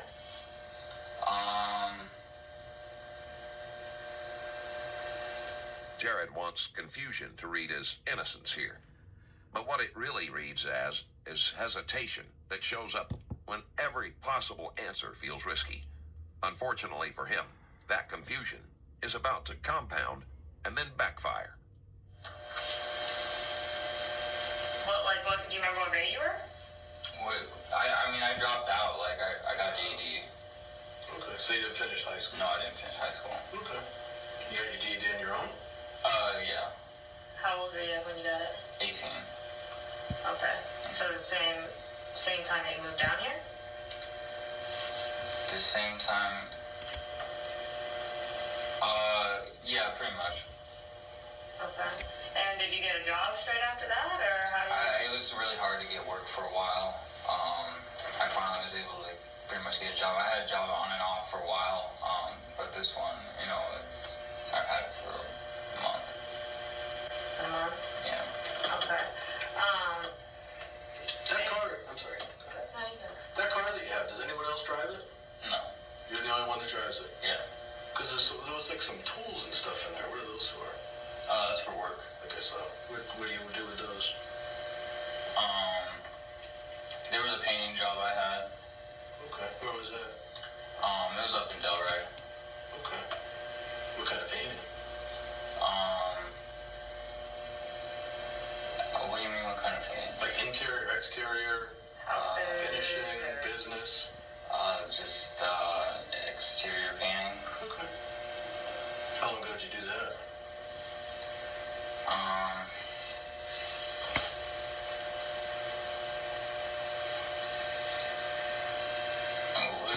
This is like... We're just kind of curious. We're just trying to get to know, because we saw all that stuff in there. It almost seems like there's more than one person. Like really weird questions. No, it just seems like there's more than one person living in the car and stuff like that. More than one person living in the car, huh? There's a lot of stuff. Right. For more than one person, yeah. That was all. Just you? Yeah. Okay. And you said it was registered to you? Yeah. Okay. So take me back through again, when this incident happened last night, because that's the main thing that we're concerned about is this person and trying to locate them. I don't have any more information. You don't have anything else? You don't have their phone number or anything like that?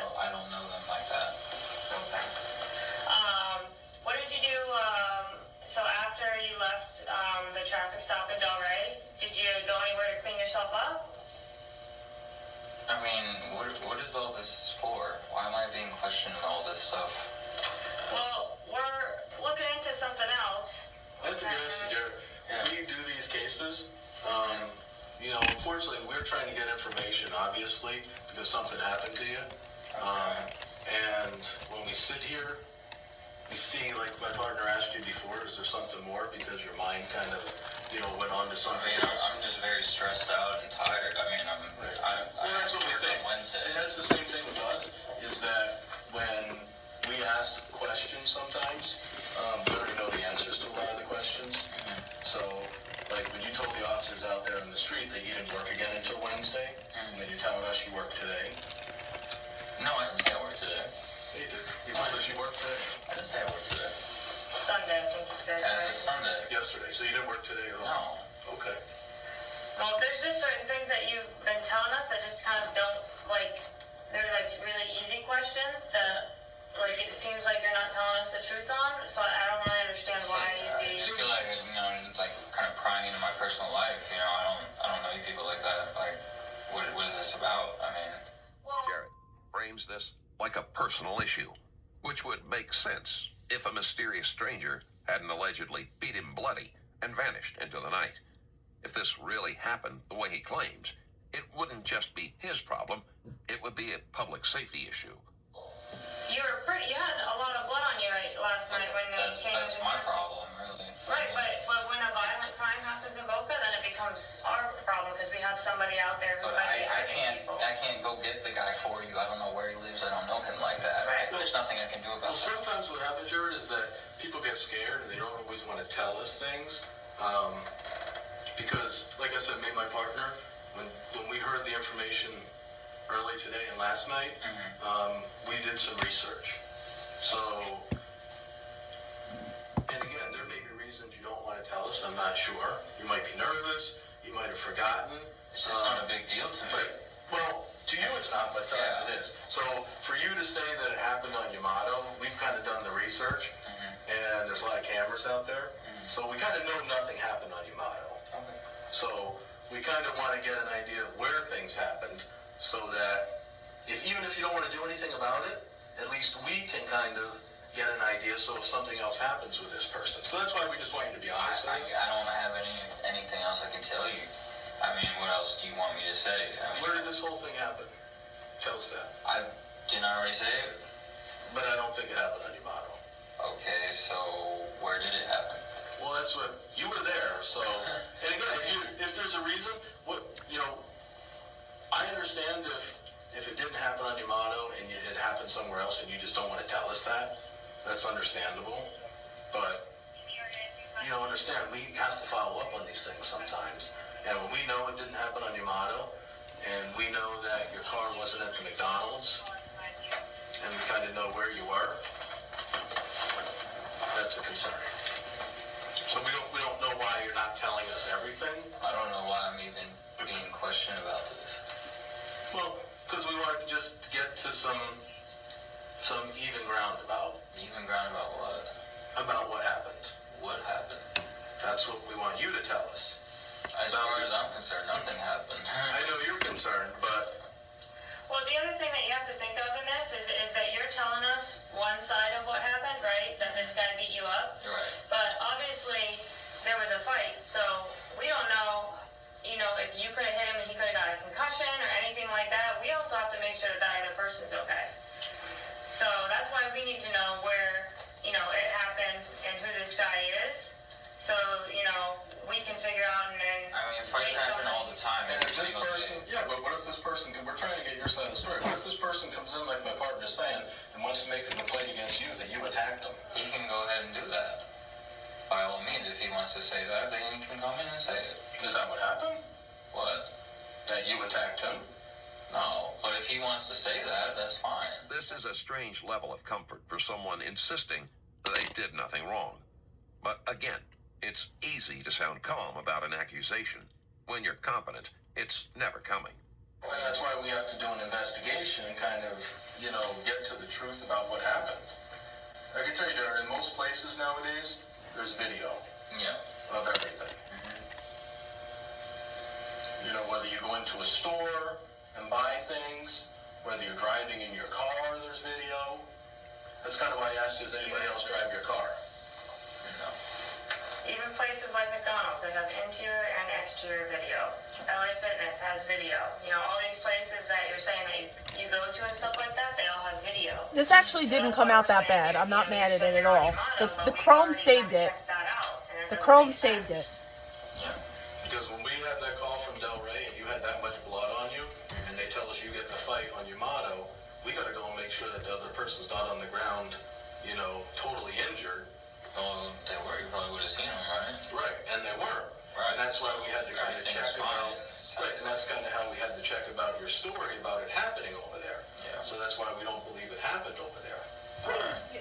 Jared claims the fight happened at a specific location. What are you which doing? would be helpful. What are you Everything doing, wasn't you caught on silly? camera. What are you Or, shall we say, not caught on camera. Because whatever he described is nowhere to be seen in the recorded footage. In fact, he's not there at all. Which means he's either incredibly unlucky or incredibly dishonest. Now what's coming up is one of the most important moments in the room. Actually, He's such a good dog. I don't have any more information. I just, whatever I said is what I've said. Were you by the beach yesterday? I mean, You smell so What is good. this about? You smell so Just asking, were you good. by the beach yesterday?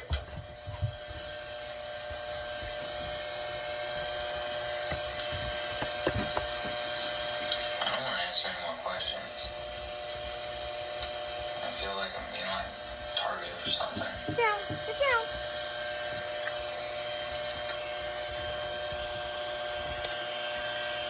Like interrogating the shit out of me. I don't Like, have know a the flashlight. details of my life is Look, my life, you know. I don't really share it with you. it's a dog toy.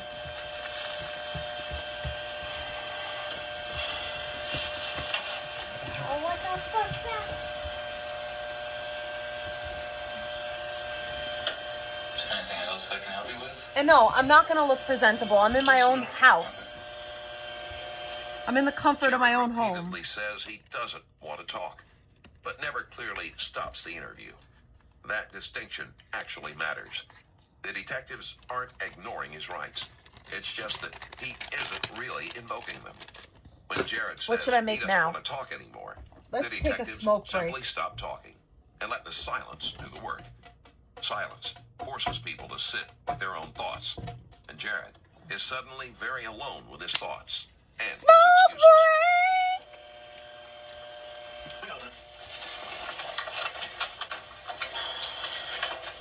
Okay, Jared. There's a couple things I want to go over with you, okay? And I'm going to talk, and I just want you to listen to what I've got to say, okay? And afterwards, if you have something to say about it, you can tell me, okay? But there's some stuff that's concerning What up, to us, Ghost? okay? And we know certain things, and the reason we ask you certain questions is because we kind of already know the answer to them. So we're waiting to kind of see how honest you're going to be with us. So that's why we do these things. What should I bake, guys? What should I bake? We know that you were over by the beach last night. Beach? Okay. Which beach? You're on video at 7-Eleven. Okay. We know, I don't know why, you're distancing yourself from your dad. You don't want to talk about your dad. We know the vehicle is registered to him. Okay, it's not registered to you.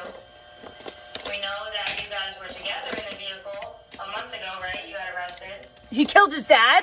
You got into a domestic with him. You were living down here with him. And you're lying and telling us that he's living with his mom somewhere. Okay? He killed his dad. His mom's deceased, right? Yeah. So there's all these things that you're telling us that you're lying to us about. And I think it's because you're upset with what happened last night, understandably. Okay? But you need to tell us the truth about what exactly happened because you're lying. There's all these He things killed that his we know dad. that you're lying about. He killed his dad. Okay? He killed his dad. If something happened, Anybody else want to pick some colors for me to okay, things make happen. Things get cross control out of? fast. But we just need to know exactly what happened. Okay? What did happen? So I need you to tell us, Jared. Can you tell me what happened? Because I don't know what happened. How come you don't know what happened? What did happen? I don't even know what we're talking about. Let's start with the 7-Eleven. What about 7-Eleven? Let's You're do on red and video there, purple. by the beach. The 7-Eleven. Okay. So you told us you weren't at the beach. I didn't say I wasn't at the beach. I was asking more questions. Okay. So do you want to explain why you said you were over at your Or mom's? blue You were and really at the pink. beach? What? This is just very confusing. Or What are you confused about? Because I'll help explain green to you whatever you're confused about. and pink. Since that's your dad's car, how do we get a hold of your dad to tell him that's his car and we have it? Because we got to release it to somebody. Where is he? Jared has already done what most people do when a story stops working. He replaces it. Now that version is faltering too. So he needs to come up with a new strategy and settle on confusion. And that's when the detective asks the question We'll do that this actually matters. And that one. I just don't want to answer any more questions. We're going to go through the car. We have the car. Okay. So whatever happened, you get into an altercation with somebody. We have the video from, everybody wears body cams, right? Now, from the Delray Beach Police Department. Okay. So we saw how much blood there was on you. I also see the injuries that you had. Okay. All that blood was not your blood. Okay. So that blood's going to be in their car. Okay? And you know who that's going to come back to? What? Who's the blood going to come back to? What do you mean? In your car. The blood in your car that was all over you that's not yours because you only have a couple small injuries. I didn't even see any blood in my car. There was blood all over you last night. All over your face, all over both of your arms, all over your pant legs, all over your feet. Emerald and gold. Do you want me to do emerald and gold? I'll do emerald and gold. On the center console, from standing outside your car, you can see it. It's called transfer. That's when blood transfers. I have this gold, this like rose gold. Like when you get in an altercation with somebody and you have their blood on you, that's called transfer. So when you have their blood and their DNA on you, and then you touch something, you transfer their Oh no, blood this is onto actual your car. gold. I have gold Makes gold. sense? You want me to do emerald and gold? We're talking about the person's blood that you had on you last night. But then I have to open up a new clay. Whoever you got in a fight with, I don't know. That blood, that was a lot of blood. We know who you got in a fight with. I'll do this one and that one maybe. I don't know. We'll figure it out. I don't know the person. We do. How do you know the person when you were just asking me about them? Because we're seeing how honest you were going to be with us, and we don't think you're honest at all. I'm not. I don't like people prying into my life and asking all these But questions. unfortunately, comes a time when it's not about you anymore. It's about somebody else who's injured. You know what I Who's mean? injured? The other person. They didn't seem injured to me. They are. Well, I'm pretty skinny. I didn't think I could pack that much of a punch to them, but You did. That's why we're here. You pack a good punch. I mean, when the other person completely refuses to listen to reason, you need to stop explaining and start matching energy. Detectives aren't letting go because they can't. Not after what was found in a parking garage in Boca Raton. it doesn't sound like. Well, that's the truth, and that's why we're asking you, number one, where it happened. Because When we was know it didn't this? happen on Yamato. We 7 know months exactly ago. where it happened. I never even heard about We know this. the condition that person's in. You just said you didn't know the person. Bitch! And you're trying Who to you calling Who bitch? the person is. Why I gotta be a bitch for? We're not changing the story at all. You're not listening. And you're nervous right now? Because I can tell. Why I gotta be a bitch for? I know.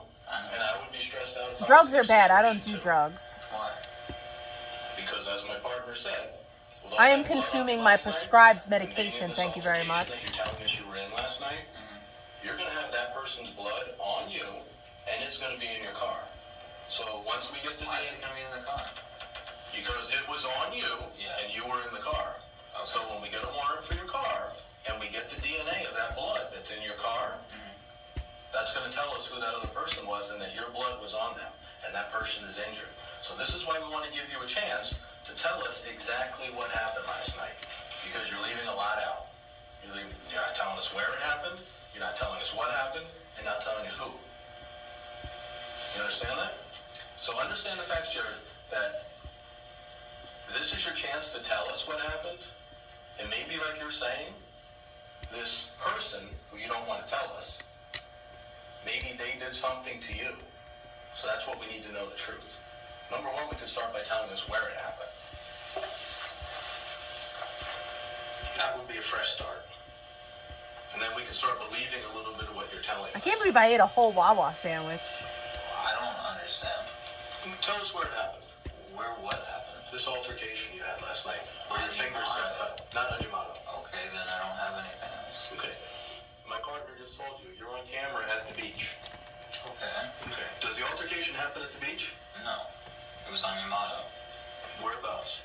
Huh? Where exactly? Because we were out there, and there's no blood on your motto. There's no blood on your motto. That was on you last night? We know where it happened. But listen, I don't want to be around the bush with you. Yeah. But we know right where it happened. And this is your chance to tell us. So you're saying that person got injured? Seriously injured, yes. Okay, are they pressing charges? That's where we're going with this whole thing. We're going to see if they are or we're not. Okay, so, I mean... You mean what? Well, I mean, what else am I supposed to do? If they press charges, they press charges. If they don't, they don't. You know? I didn't know I hurt them, but if they did get hurt, they're free to press charges all they want, and, Well, I have a hard time believing that you didn't know you hurt them, considering how much blood was on you. no, some of it was my blood. Not a lot of it. Not from a scraped elbow and a small cut to the top of your hand. Do you remember how much blood was on you last night? I think so, yeah. You think so? Yeah. Where was the blood on you last night? It was on me. Where? Like on my arms, my face, Where else? leg. Where else? I don't think it was On your feet too, right? I guess. On your Is that feet. what you were wearing last night? On your feet. You had blood on your feet. No, you changed? Yes. Where are your clothes from last night? Probably in the car, Where in the car? What part? where the clothes are. Did you clean them at all, or you just put them the bloody clothes with the rest of your Why clothes? are all these, what's with all these, like, questions about what I'm doing with my clothes? Like, who cares? We do. Why? What does it matter what I do You with my just clothes? explained that person is seriously injured. Okay, and you well, got then if them- they press charges, then that's Right, just what they... but part of our investigation Mhm. is collecting evidence. Okay. And hearing your side of the So story. you said you have his blood or whatever, so you can test it, and if he says he's seriously injured, then he can press charges, and you have your evidence. Right, so What that's else why I'm is there? asking where the clothes are, so I know where to get them to test them. They're in the car somewhere. I mean, I don't, what? I mean, you already have what you need. Do I? What do you mean? I mean, you said you have blood in the car. You're gonna, whatever, something, and he can press charges if you want. Jared keeps returning to the idea of pressing charges, specifically because he knows the other person can't. At this point, I don't know how Jared has this amount of legal and procedural insight, but I wouldn't want to rely on it for a parking ticket, let alone a situation like this. So would there be anybody else's blood on you or in your car What do you mean? from last night? What are you talking about? So the blood that's on you is the person that you got into a fight with. Nobody Yes. else's blood. No. Just that person. Yes. That person's blood is the only person you fought with last night. Yes. Okay. Do you mind giving us your DNA swab? I can. Make him get a warrant. Help us to show that it's only your blood and this other person's blood, and we'll know whose blood is where, and that'll kind of, Okay. Make him get a warrant. Never give anything. What up, random? There ain't nothing sweeter than his love. Any medical attention for those? No. You sure? Yes. Okay. Are you on any medications? No. You're not taking any meds? No. Okay. You should probably get something for that. So you don't have infections. You should probably get something for that so you don't get infections from it. You know what I mean? Yeah, I mean, I will. Okay. Do you have insurance? I've got Medicaid or something. Okay. As I said before, with the car, you can't release it to you because it's not registered to you. Okay. Do you know how we get in contact with your dad to let him know it's his? It's here? Because if not, you're going to start towing a lot of storage and towing fees. Well, I'll just have to pay for those fees then, I guess. Well, you can't. What? Because it's not registered to you. We can't release it So to you can't get the car back. Your dad's going to have to get it back. Alright, well, he can get it back then. That's what we need to know. How do we contact him? Do you have a number for him? No. When was the last time you saw him?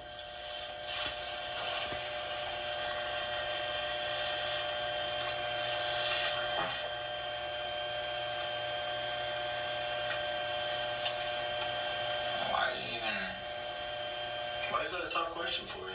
It's really not. It's just, I don't even know why I'm being asked. Who cares? I just want to know the last time you saw your dad. Because, like I said, we need to get his car back to him. No, I'm the one using it. He gave it to You don't understand. It's registered to him. Okay. By law, he's the only one that can get the car back. Okay, then he can come get it when he needs to get it. He won't know where it's at.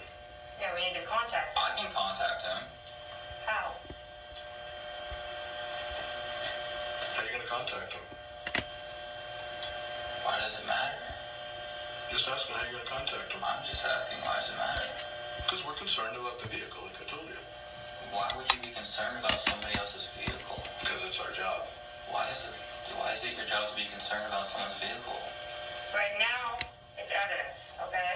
And then when it gets released, the law enforcement has to release it. You can't release it to your dad, so we have to contact him. Well, then you can contact him or whatever. What's his phone number? Why do I have to give his phone number? You don't have to. I'm just asking for it. Listen, you don't have to do It's just anything. kind of strange that we don't know why you wouldn't. Why would I? You think you'd want your dad to get the car back. Why would Because I? I need the car. I need to go to work and stuff, so I actually don't want him to have the car back. But I'm not sure if you're following us. I'm not. You will not get that car from us. Okay. The only one that will get that car will be your dad. So if you have to get to work or not, that doesn't matter. We're trying to expedite the whole process of letting him know where the car's at. He can come to us, we'll sign a release, releasing it to him. You don't have a driver's license, and the vehicle's not registered to you, so we can't give it. So that's why we're asking, number one, when was the last time you saw your dad? Two, where did you see him?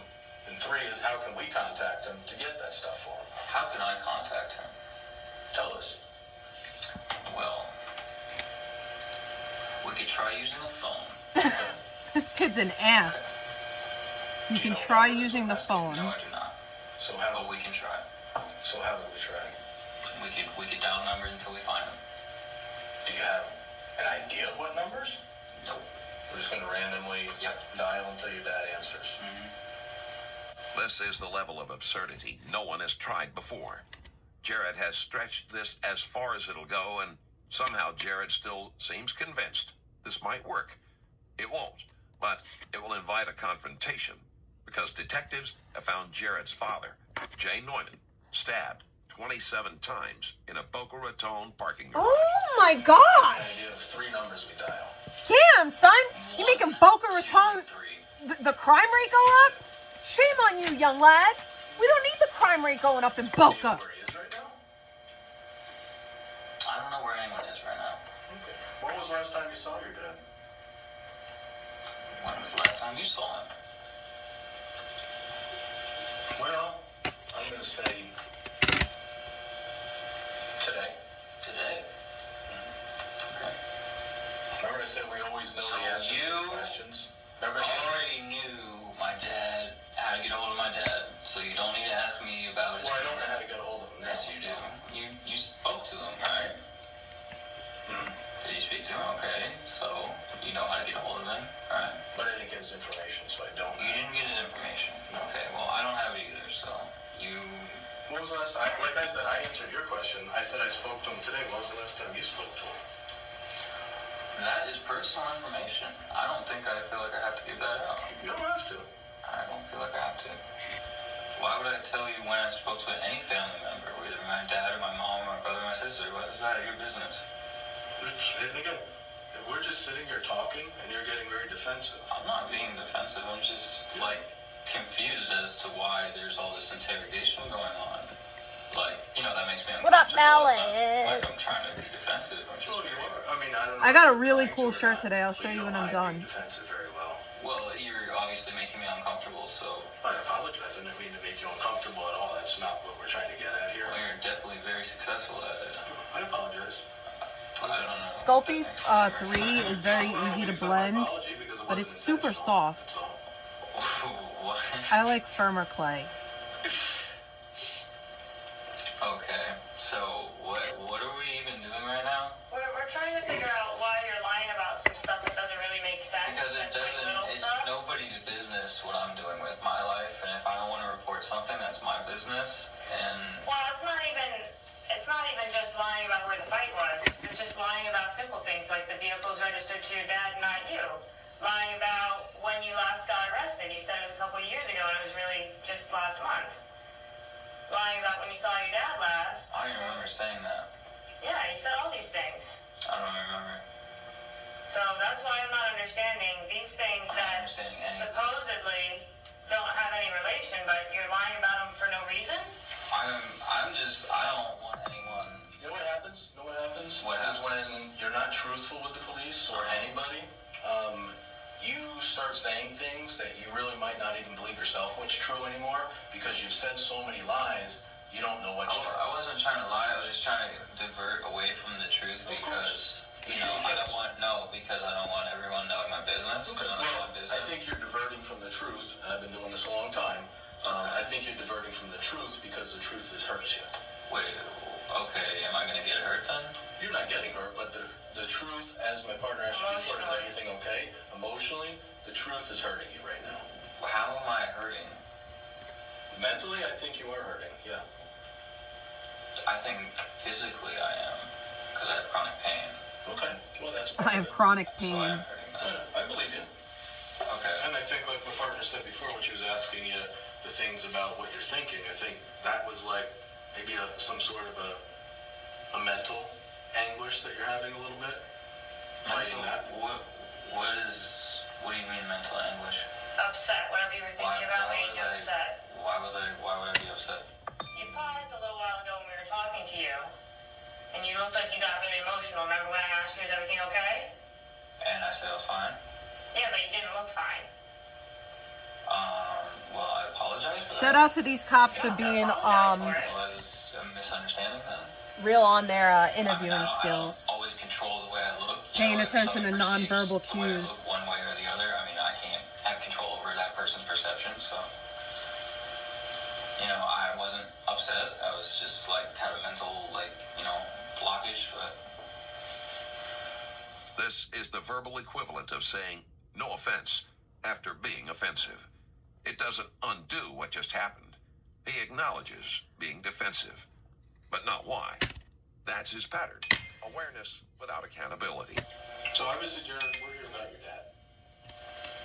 And we What's wrong with my dad? We can't be any more clear about that. Why are you here about my dad? Tell us. I would like you to tell me. Why are you here about my dad? What happened? I think it's obvious that you know because all the questions that you've been avoiding today have had some sort of relation to your dad. There's certain things that you've been honest about and certain things that you've lied about, and every single thing that you've lied about has had to do with your dad. Wait, I'm confused. What are you confused about? What is this? What are we talking about? Your dad. Okay, what's going on with my dad? You tell us. I would like you to tell me. The last time you saw him, when was it?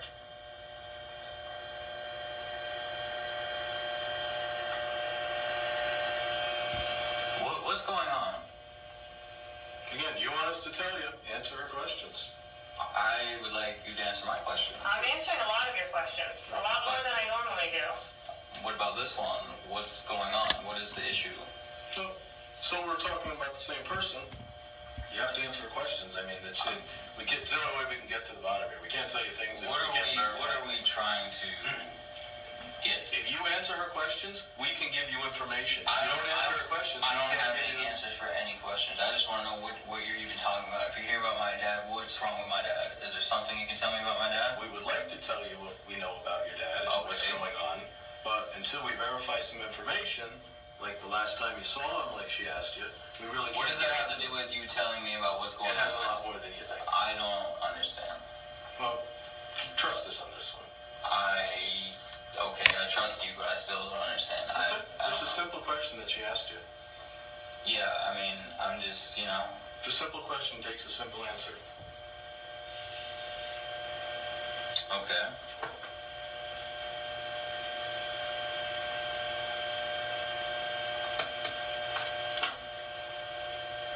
When was the last time you saw your dad? That's nobody's business but mine.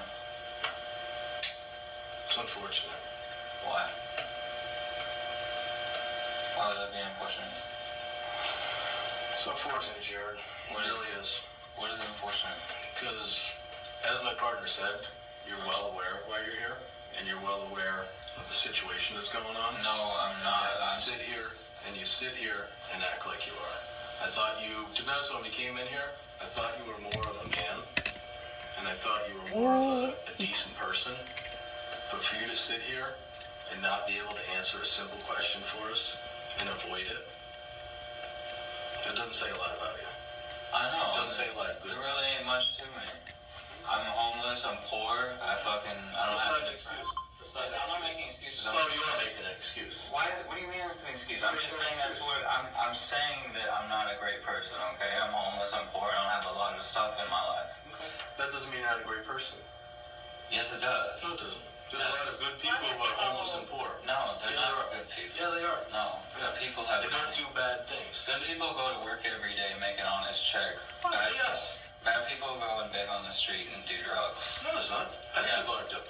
A lot of good people beg for money. They don't have it. No, they're not good people. They're begging for money. That's not true. Good people work hard. There's good people who do drugs. Always. Absolutely not. There's a lot of people are good people that work here at the police department. If you're not working hard, you're not a good person. No, I know hard workers that are not good people. Trust and believe that. Yes. Okay. A man has to work. Okay. What else does God tell you? To do the right thing in life? What do you mean? What I mean is God tells you to do the right thing. Right thing. Be a good person. What is a good When you make a mistake, admit to making a mistake. Don't lie about it. And cover for yourself. And be an honest man. About what? About everything. About everything? Yeah. I don't have to be honest about everything. Why not? God would want you to, and if you're a God-fearing man and you believe that God says that people should work hard, and only good people work hard to make money. They do. Okay. So then you're a God-fearing person, correct? I wouldn't say I fear God, but... Well, I mean, you believe in God. I believe there probably is a God. Okay. And you believe God wants you to do the right thing. I don't know what you mean by the right thing, because your right thing and my right thing. I don't know what you mean by good decisions. Your good decision might be different from my good decision. Be honest. God wants you to be honest. Doesn't want you to lie. I've never heard him tell me that. Does he want you to lie? I wouldn't say he wants you to lie, but, it's not like, what, like you lie, so what? Who cares? No, you shouldn't lie. It's not, God definitely doesn't want us to lie. Everything isn't everyone's business, though. So why are you going to sit there and tell everybody everything all the time? We're here at the police department, and we're talking about your dad. And I still don't even know why you're talking about exactly. We'd like to tell you and give you some information. But you're not going to. We will if you answer a few basic questions so that we can I don't want to answer any questions. So it's confirmed that it's your dad we're talking about here. What? So you don't even know if it's my dad? We think it is, but we need to confirm it before we say anything. You think it is? Mm-hmm, yeah. So you don't know? Well, yeah. A full-blown confrontation has already begun. When someone has resisted logic, evidence, and empathy, investigators sometimes pivot to values. This is their last attempt to bypass his strategy and reach accountability. So my dad's fine, you just don't really know? I don't know. You just don't know? I don't know. Okay. Maybe I don't want to tell you. Same like you don't want to tell me. You don't have to tell me anything. You sure? Yeah, I mean, I know everything in my life's fine, so... It is? Yeah. Well, you just said it's shit 2 minutes ago. What? You just said your life is shit and you're What did I say? I didn't say my life is shit. You said shit. you're homeless, a I'm not a good person. No, I'm saying in terms of, like, the people that I know they're fine, you know? Like, I don't have anything How do you know that? because I keep in regular contact with them.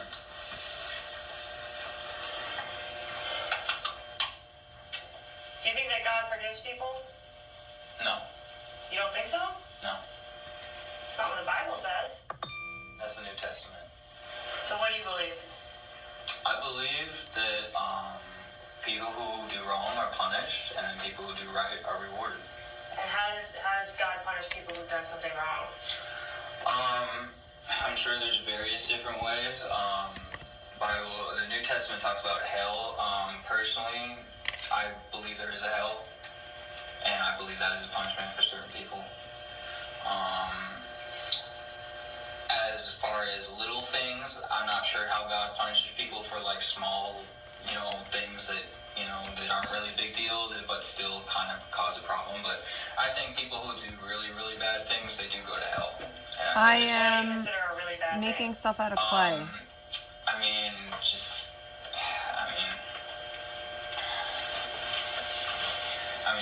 That's pretty obvious. What would be a really bad thing? Robbing somebody?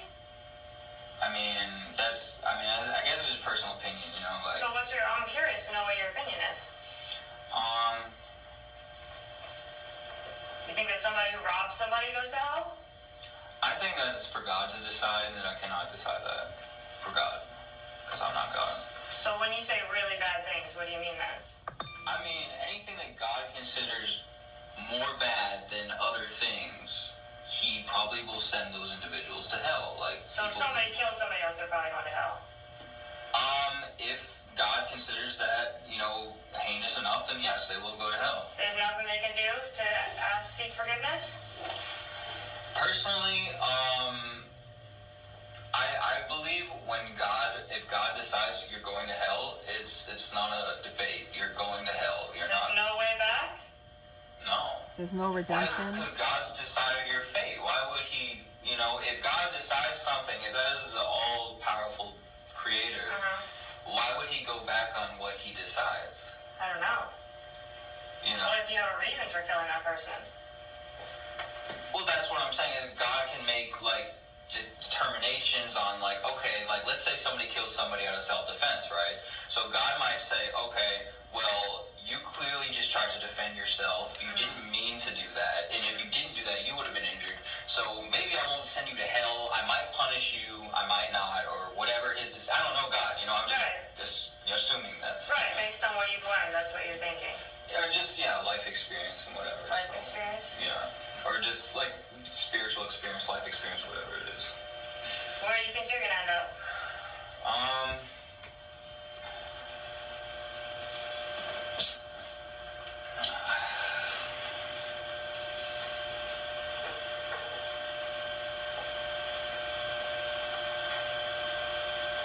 I don't know.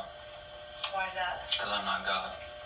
From here on, Jared starts moving back and forth, offering details, pulling them back, correcting himself mid-sentence. He slips enough to expose some parts of his secret and immediately retreats. So do you want to tell us about what happened then? The fight? Because I think based on everything that you're telling us, it sounds like you had legitimate reasons for everything that was going on and everything that happened. Legitimate reasons? Yeah. Everything that you just said. I was talking about God. Right. What is it? I am too. Yeah. So you're talking about God forgives people get into circumstances where they just can't see a way out, right?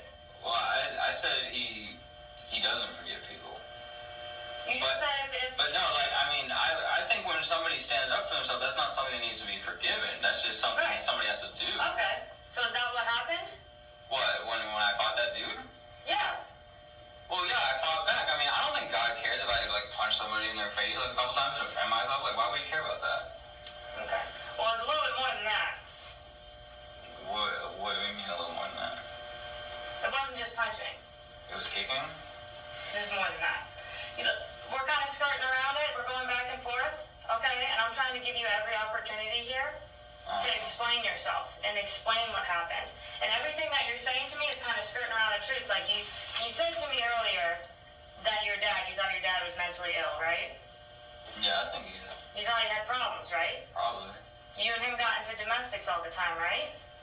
Like no, arguments no, and stuff like that? No, he would just, I wouldn't really, he had like a very big ego, right? Right. And, I just wanted to be like cooperative with him, and he would constantly argue back, and, What were the things he was trying to make you do? What were the things that pissed you off? we never really got that into a big thing about it. Well, you just did in January because you got arrested for it. What, that little thing where they said assault and I went to jail for 1 day and came back out? So what was that? That was, oh my God, that was him. Okay, so so me and him just argued. He called the police and they said, and then he said, they were starting to say I tried to hit him or something, and then they said assault, and I was like, what the? And then at the end of the day, they just said, oh, well, you scared him, and I'm like, how did I scare him? What were you arguing about, though? What pissed him off so much to call the cops? I punched his car, and he's like, he got mad. Why did you do that? Because he was making me mad. Yeah, but I'm saying, like, I know the things about my dad that piss me off and will set me off all the time. He's constantly texting me on everything that I need to do.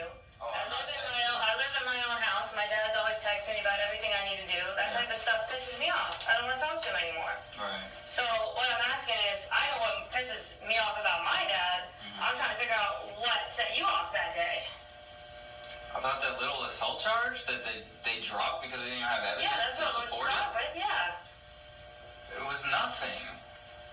He was like a wimp. He just called the police. But like why? Like what? Because he's a wimp. Okay. He just like, he's like the first person to like jump on the phone and call 911. Does he like get pissed off that you aren't working as hard as you should?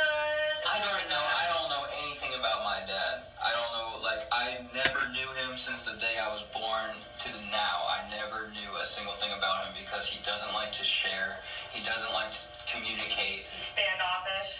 Yeah, I mean, he's in his own little egotistical world where it all revolves around him. My back hurts. It's like I'm talking to a wall when I talk to him. Right. He's describing his father. But if you've been watching closely, the description sounds uncomfortably familiar. It's not hard to notice the projection happening in real time. At some point, it becomes difficult to tell who he's describing, his father or himself. So how do you get your point across? I don't. You don't? No, I just get ignored. Does he work? Yeah. Okay. Was that what pissed him off about you? That you were living in a car and that you didn't have a... I have no idea anything about his emotions because he doesn't be specific. He can get mad about something that, I don't even know why he's getting mad. Like, I'll even sit there and be like, why are we even arguing about this? Why are we even arguing? This is so stupid, Mm-hmm. And he just continues to argue because I don't know what his issue was. My back really hurts. Some people just don't like that. You know what I mean? No matter how much you talk to them or how much you say, you're not going to get through to them. Yeah, that's pretty much how it is sometimes. Did he ever hate you? That's not really something I want to talk about. Because, that's something that I would find upsetting. Yeah, that would be upsetting, but I don't want to talk about stuff like that. I want to get into anything like personal stuff. Okay. Well, I think some of that stuff's important. You know what I mean? Why would it be important? Because it has to do with why we're here today. I'm still confused as to why you're even here. Because you and your dad got into it. Last month? No, recently. Recently? Mm-hmm. At some point, you have to stop treating Jared as an interesting subject and start acknowledging how frustrating these answers actually are. About what? That's what I'm trying to figure out. You won't even tell me what you guys argued about on January 1st. All you'll say is that he pissed you off. So you're not even telling me, He didn't really piss me off. You just, Well, you punched a car. I've never punched a car. There's plenty of people done worse than that. Oh, I know, but I'm just saying. So you were obviously pissed off enough to punch a car, right? Well, yeah, it was frustrating, you know. You just try to cooperate with somebody and they don't want to cooperate, and, you know, you just lash out and hit a car, but... My back hurts bad, What are you trying dude. to cooperate on? Yeah. Everything. Totally. I tried. Do I look everything pregnant? to cooperate and have I mean, maybe I do. And peace, and he was not interested. What was he asking you to do, though? He wasn't asking me to do anything. So what was the communication about then? It was just a back and forth thing like we have. I mean, I don't like have like the specific what, like this is what I said and this is what he said, like back and forth. Right, but I'm just wondering what the context was. Like, was he pissed off about your job? Was he pissed off about where you were living? Was he pissed off because you ever... I don't know why he's pissed off. Like I said, I can't, he doesn't express his emotions, so... So you're just fighting about nothing? In my opinion, yes, that's what it was. Okay, and how do you guys come to some sort of agreement, or how does it end then? Well, he called the cops, had me arrested, I went to jail, and then he felt better about himself for having me arrested, so... That would piss me off, being arrested for no reason? Were you pissed? No, I mean, no. I mean... You weren't pissed? If my dad called the cops on me and got me arrested, I'd be pissed. Why? Because he put me in jail. You wouldn't be pissed? No. That doesn't upset you? No. So what upsets you more is the argument and No, his... it didn't upset me like that. I just, you know, I just got angry and lashed out, but it's not like I was really that, like, crazy upset about it. I didn't, you know, I kind of, like, take, like, I don't know how to say it. So you don't consider punching a car to be really upset? Take it like a man? I mean, yeah, I was pissed off and I hit the car, but, like, that's, like... I mean, that's became a normal part of my life dealing with him, you know, I never thought of anything about it. So are you done dealing with him? You don't want to deal with him anymore? What do you mean? That's what I mean. What do you mean I'm done dealing with him? Oh, yeah, I don't talk to him. When someone denies something before the evidence comes in, it makes sense. When they deny it after the evidence comes in, that's pure commitment. You can almost hear his internal voice saying, if I just keep saying no, eventually the facts will get tired. Because everything here revolves around your dad. Everything here? What Yep, the reason why we're here right now. Oh, it revolves around my dad? Mm-hmm. Okay, so are you going to tell me what happened with my dad? That's what I'm wanting you to tell me. And how would I know what happened with my dad? Because you're with him. What do you mean I'm with him? You were with him. When? Earlier this morning. Dang it. When? I just told you earlier this morning. Where? I'm giving you answers and you're not answering my questions, so there's only so much I'm going to keep telling you. I mean, where was I with my dad? I was not with my dad earlier this morning. You're on video surveillance at 7-Eleven on Palmetto Park Road. With my dad? On you were video? there on video. Okay, yeah, at the 7-Eleven, but... No, but you were with so my dad wasn't there. Like I said, I wasn't with my dad at that time. That's what I said. No, not at that time. Okay. But not too long after that. Not too long after that? Mm-hmm. How? I keep giving you answers and you keep asking me questions. That's not the way it works. What I'm trying to do here is I'm giving you an opportunity. Opportunity for what? To explain what happened, okay? I don't even know what happened. You're telling me something happened and you're expecting me to say She something. asked you a simple question. When was the last time you argued with your dad?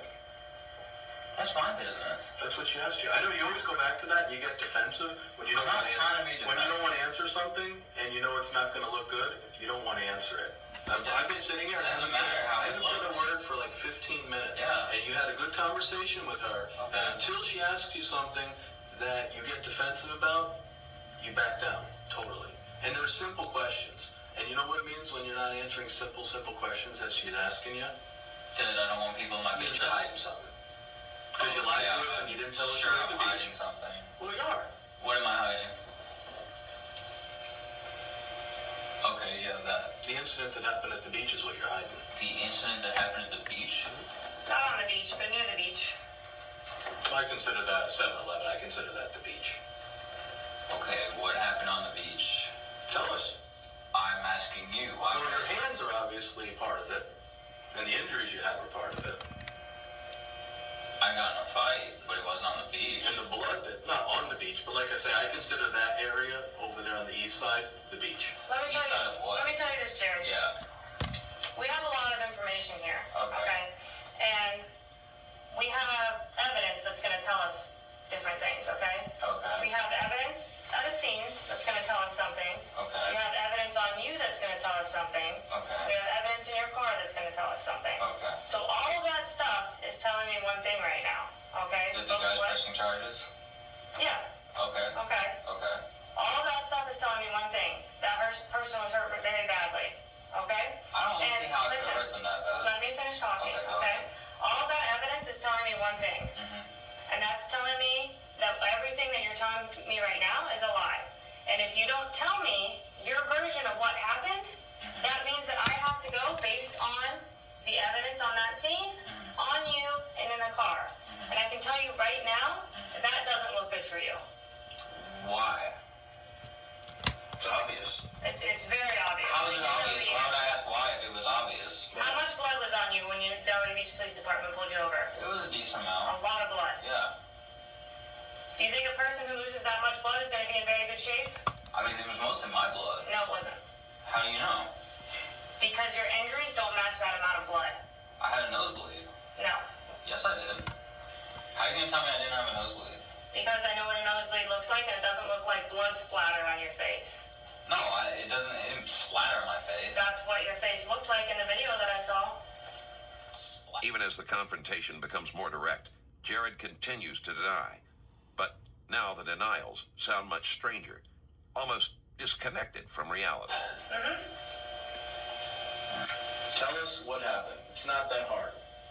It's very basic. Like, what did I do last night? Yeah. I was at 7-Eleven, obviously, And apparently. when'd you get after 7-Eleven? I left 7-Eleven. Then where'd you go? I walked away from 7-Eleven. To where? To the bridge. Okay, then where? I mean, why is that anyone's business where I go? Well, because we want to see if you're honest. Because there's cameras all along that stretch there. So they showed right so where I you didn't went. walk towards the bridge. Right. So those cameras show exactly where So you it went. sounds like you guys know everything already. Well, we don't. Well, there's parts that we do know everything. Yeah. But what's people's intentions behind things? We can't. Video doesn't show us that, and video doesn't show us the reason people do things. I don't know why the dude came and hit me, but, you know, it's... Did the dude hit you by the beach? No. By the 7-Eleven? No. What happened by the 7-Eleven? I got coffee. Okay. Okay. What else did you get? A Black and Mild. How many times were you in there? Twice. Okay. What'd you do in between those 2 times that you were in there? Because that's quite a long time, right? What? It was cold out last night, right? Not that cold. Freezing. Last night? It was like... He's from Ohio, maybe it wasn't that cold. Last night it was like 50 degrees. Yeah, it wasn't that cold. No? I always thought that's why you got coffee. Huh? I thought that's why you said you got coffee. No, I didn't say that at all. Well, I assumed that when you get coffee, you're cold. And Oh, yeah, that's not something you should assume then. No, you're right again. You got me. Yeah. What else did you buy with the coffee? What else did I buy with the coffee? I don't think coffee can buy other things. I can't use coffee to buy stuff. How could I buy something with We're going to be coffee? smart aleck now? No, I'm not being smart, Alec. That's what you said. I'm going to buy something with coffee? I don't understand the question. She meant what other purchases? Oh, I said a Black and Mild. What's that? A cigar. Oh, I don't know. Sorry. It's a type of cigar, yeah. It's so cool. Sorry. Was that the first time or the second time you were in there? That was, I believe, the second time. What time was that at? How would I know what time it was? This is a long ass freaking interview. You see a watch? You have a phone? Okay, I know this guy killed his dad. I no longer care. How would I be able to? I no longer give a crap.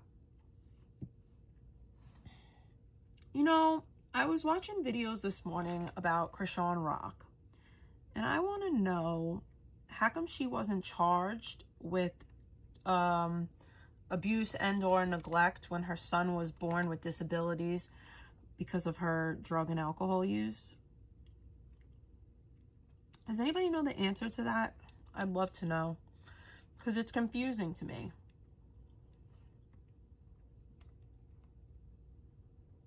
Because I had a whole CPS case for medications, and I'm just over here trying to figure out how your son is born with allegedly fetal alcohol syndrome, which is awful, and a hernia, and whatever other issues that kid has, because he's not walking, he's not talking, and he's 3 years old.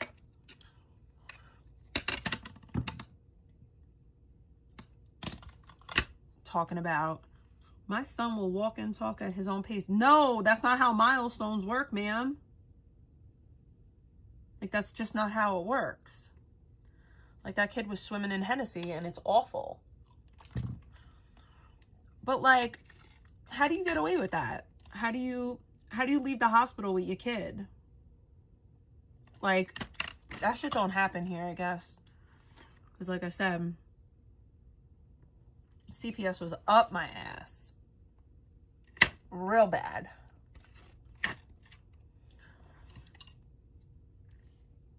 And that was for a prescribed medication, so.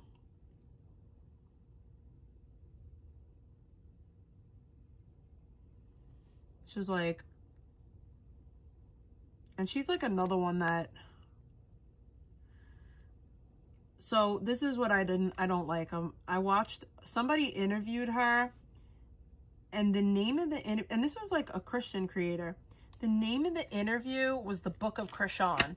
And I'm just like, what? She ain't no prophet. Like, this whole Jesus thing that she's doing now. I don't know. That's probably how people feel about me. And that's okay. That's okay. People are entitled to their opinion. You should question everything. But I'm questioning that B. Because I don't get it. And now there's all this allegations that she's responsible for Ronnie, who is the alleged baby dad.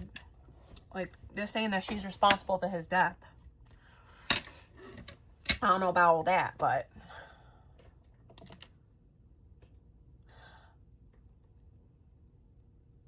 why do I look like that? Because I'm ugly? I don't know. I don't know why I look like that. I didn't, you got to ask God. Like, God is my plastic surgeon. So anything that you don't like, you got to take it up with him.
I haven't really gotten any donations, and it's been like days, honestly. Well, I did get like a little bit of like Venmo and stuff, but those are like my regular supporters.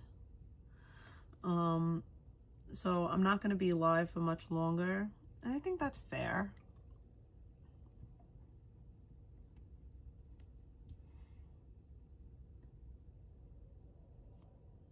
Unless I get a donation. I like this colorway. It's like 80s vibes, a little.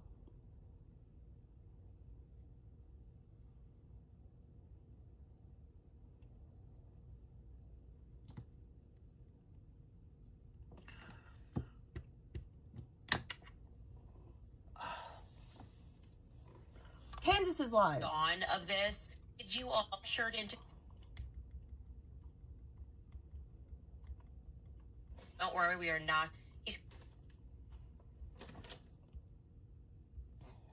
I like to listen to her a little bit faster. Ooh. All right, you guys, happy Wednesday. Sorry, I'm a little tardy. I had a sick 2-year-old in my bed last night, and he's cute, but he sleeps like a psycho, snores like an old man. Anyway, I know a lot of people today are discussing, obviously, celebrity blogger Perez Hilton this morning. Don't worry, we are not going to show you the video. I actually want to be honest with you, I haven't even watched the video because my social media guy alerted me to it last night. He said, don't watch it. And I said, okay. Then my husband said, do not watch it after he saw it. I can't even watch scary movies. I've shared that with you. I'm very, spiritually sensitive to that stuff. I will not. I can hardly make it through an Erica Kirk interview. Speaking of which, in hilarious news, Piers Morgan interviewed one of her spiritual advisors, Victor Marx, the man that we interviewed. And Piers Morgan is very confused. This man who summons angels and demons into the room. Piers has sort of landed upon the same conclusion that Victor is bizarre. Keep going, Piers. You might appreciate that all of these godly, quote-unquote godly people who Erica surrounded her husband with are of a particular variety that feels anything but holy or biblical, despite the words that come out of their mouth, despite all of the pretenses. Anyway, we have a lot to cover today, so let's get into it. Welcome back to Candace.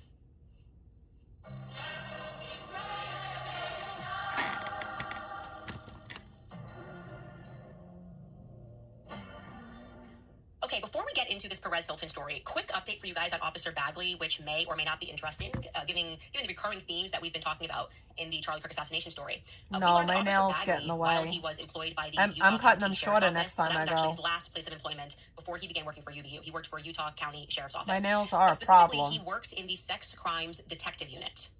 So I'm pointing that out because I have been continually underlining that theme across the board. Various decoys, like George Zinn, arrested for child pornography. Seems like he was put up for this job. Well, it's a good thing that this is just a hobby. The guy jumped up and started that chant, USA, USA. He goes by David Sprague, but he actually changed his name. It used to be James Rawlinson. He confessed to me that his father got mixed up in crimes against children and some sex abuse crimes against children. I also had shared I have a full-time job. That I strongly suspect that Mike Mitchell, who is very central to the story, the former undercover cop who was Tyler Robinson's Boy Scouts leader, who told him, they're gonna arrest you either way, and convinced him to sort of turn himself in, or have the SWAT bang down your door. Well, as a reminder, we were able to find an undercover detective who was involved in Utah with Cyber Sex Crime Unit by that same name, Michael Mitchell, but we haven't been able to confirm with absolute certainty that it is the same Mike Mitchell. But I think it is, because we don't really know what he did for the police. And usually that means you're undercover, and if you're doing internet crimes, I'll tell you one thing, why this really matters, and we've had that spreadsheet for you, is because obviously when you are dealing with sex crimes over the internet, cyber sex crimes, I'm going to be 40 in a month. A hub of feds, and feds do turn would-be criminals into assets. You catch them. I'm gonna be 40 in a month. Here are your choices. You can either 4 do this for us, decades or you can old. spend the rest of your life with the whole world knowing you're a pedophile. These circumstances have happened in the past many times over, and so again, I'm entering that tidbit because it might be relevant down the line.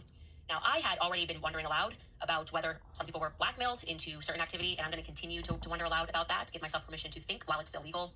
I also really wanted to get together a little list. I will keep building on this. I love a list for just us to remind ourselves of everything that we were initially told about this case, the influencers that came out and told us they were overwhelmed with evidence that has thus far been proven false or entirely unverifiable. We were told, wait until the preliminary hearing. I was told that actually by Erica herself, saying this is her lawyer, this is when we gather all the evidence, and at the preliminary hearing we have a chance to present that evidence and the public will know much more. Well, it's just important to pause and reflect and to recognize that from beginning up until this point, we've just been lied to. They have proven actually nothing. They continually call us the conspiracy theorists. They are the conspiracy theorists, actually. We are fully in the throes of trust the science of Tyler Robinson. Just trust that it's him, but we don't have to supply any proof. So here's just a little brief list of things that I'm putting together. And like I said, we will continue to grow this. But we were told that Tyler's father turned him in. I have disputed this from the very beginning. I was the first person to say that is not true. I had a source, and it was solid, that actually he was pressured into coming in and told that he had no other option or they were going to bang down his door. When we were told that, don't forget the Bill Ackman narrative in the background. Bill Ackman, this was such a prevalent narrative in the mainstream that Bill Ackman tweeted that he was going to award this brave father, could you imagine if you had to turn in your own son $1 million, which added to this myth and this lore of Tyler Robinson's father turning him in. And that has been determined to be a lie. I'm not saying Bill Ackman lied. He could have been responding to a lie. But what I'm saying is, I believe Andrew Colvett admitted that Bill Ackman did not give him $1 million. And Matt Robinson, his father, did not turn him in. They just kind of are moving on from that point. It didn't happen. We were also told that there is a video of Tyler Robinson taking the shot in 4K by the influencers. That was a lie. I proved to you that was a lie. They're now moving the goalpost, pretending that they never said it. There is no video of any person taking the shot. Actually, doesn't exist. Major lie. Tyler Robinson, another thing that we were told, and or his lover at various times are transgendered. That's a lie. Tyler Robinson is not transgendered. I told you that very early on. His lover Lance is not transgendered. And the furry culture, it's very difficult to explain, but that is supposed to exist as an avatar of some game player or someone in game world that reminds you of yourself. And I am told by people in the game world that Luna is a very popular character because they're sort of like antisocial. And I don't know, they were explaining to me who Luna is, the very popular character in that world. And who's going to account for that lie? Who's going to come forward and admit that they just sort of made that up? I don't know. We were similarly told in that same vein, the reason why that lie was so crucial was that this was a politically motivated crime. Tyler Robinson, the whole text messages reflect some hate just can't be negotiated.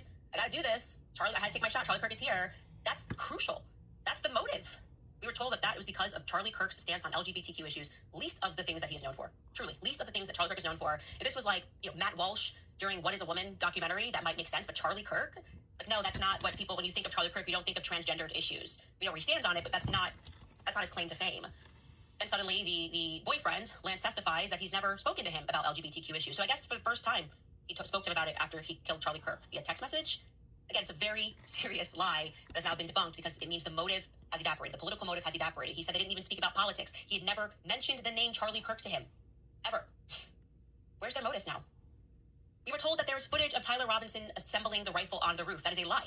There was no footage of Tyler Robinson assembling the rifle on the roof. Blake Neff tweeted this the other day. He's lying through his teeth. He's lying through that bald head. Okay? It doesn't exist.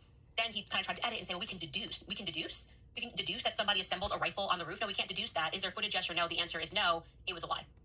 We were told that there's clear footage of Tyler Robinson's car on campus. That is thus far unproven. It would remain a mystery as to if there was that footage, why they wouldn't have presented at the preliminary hearing.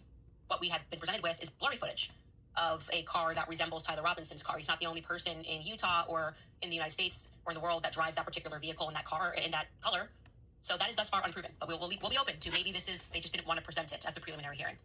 We were told Tyler Robinson was suicidal. That is a lie. I told you that was a lie from the very beginning. He was not suicidal. In fact, he was so not suicidal that he agreed to turn himself in, or rather to walk in peaceably. You have no other choice. That's what they told him. He agreed to go in peaceably rather than subject himself to the possibility of an accidental death by SWAT team banging down his door. Yes. They just moved on from that. We were told that Tyler Robinson's gun was officially tied to the bullet fragment that was recovered in Charlie's autopsy. That's a lie. The ATF was very clear. That's why the influencer started pretending. They were kind of trying to shroud the ATF testimony. That's my belief of why they went so hard on the last day, because that ATF testimony was so crucial and very carefully explained that they gave a range. She gave a range of what these metal fragments, of which really only one of them could be tested, a range of what sort of weapons it could fit into. And in fact, it didn't cover a 30-06. It didn't cover 30-06 if you pay attention to that testimony. She almost debunked the idea entirely, in my view, that this was tied to Tyler Robinson's gun whatsoever. We were told Tyler Robinson's gun had DNA all over it, and I'm going to call that a lie by severe omission, because every time they said this in the public, they refused to say, but 5 other sets of prints minimally were also found on the gun, and they refused to say that Tyler's are the most degraded. Tyler's prints are the most degraded of all the prints that were found on this gun. That is a severe lie by omission to continually say they found his prints on a gun and not admit that 5 other sets were found, of which one were owned by his father and the other by Lance. You're such a good pup. Fingerprints on this. Nala, look what I made for you. And I am going to count this next one as a lie by severe omission that You like it? Turned over the Do you like it, Nala? I'm going to call it a lie by severe omission because you can't Terrell eat Farmer it. Took out, we watched it. Do you like it? An SD card. And actually, what the police were given was not an SD card. They were given a hard drive, right? A USB file. So why? When was that transfer? That feels relevant to me. You can give an SD card to the feds. You don't need to be like, well, let me get this onto a USB or hard drive. No. This tells me that it is plausible that that footage was edited, zoomed in, perhaps. Nala, why do you gotta go into my desk? Pointed to and then given to the feds for some reason. I love you, but because a zoomed-in image would not show you what was happening on the ground beneath. I'm not sure. These are a lot of very severe lies that they're now just kind of moving on from.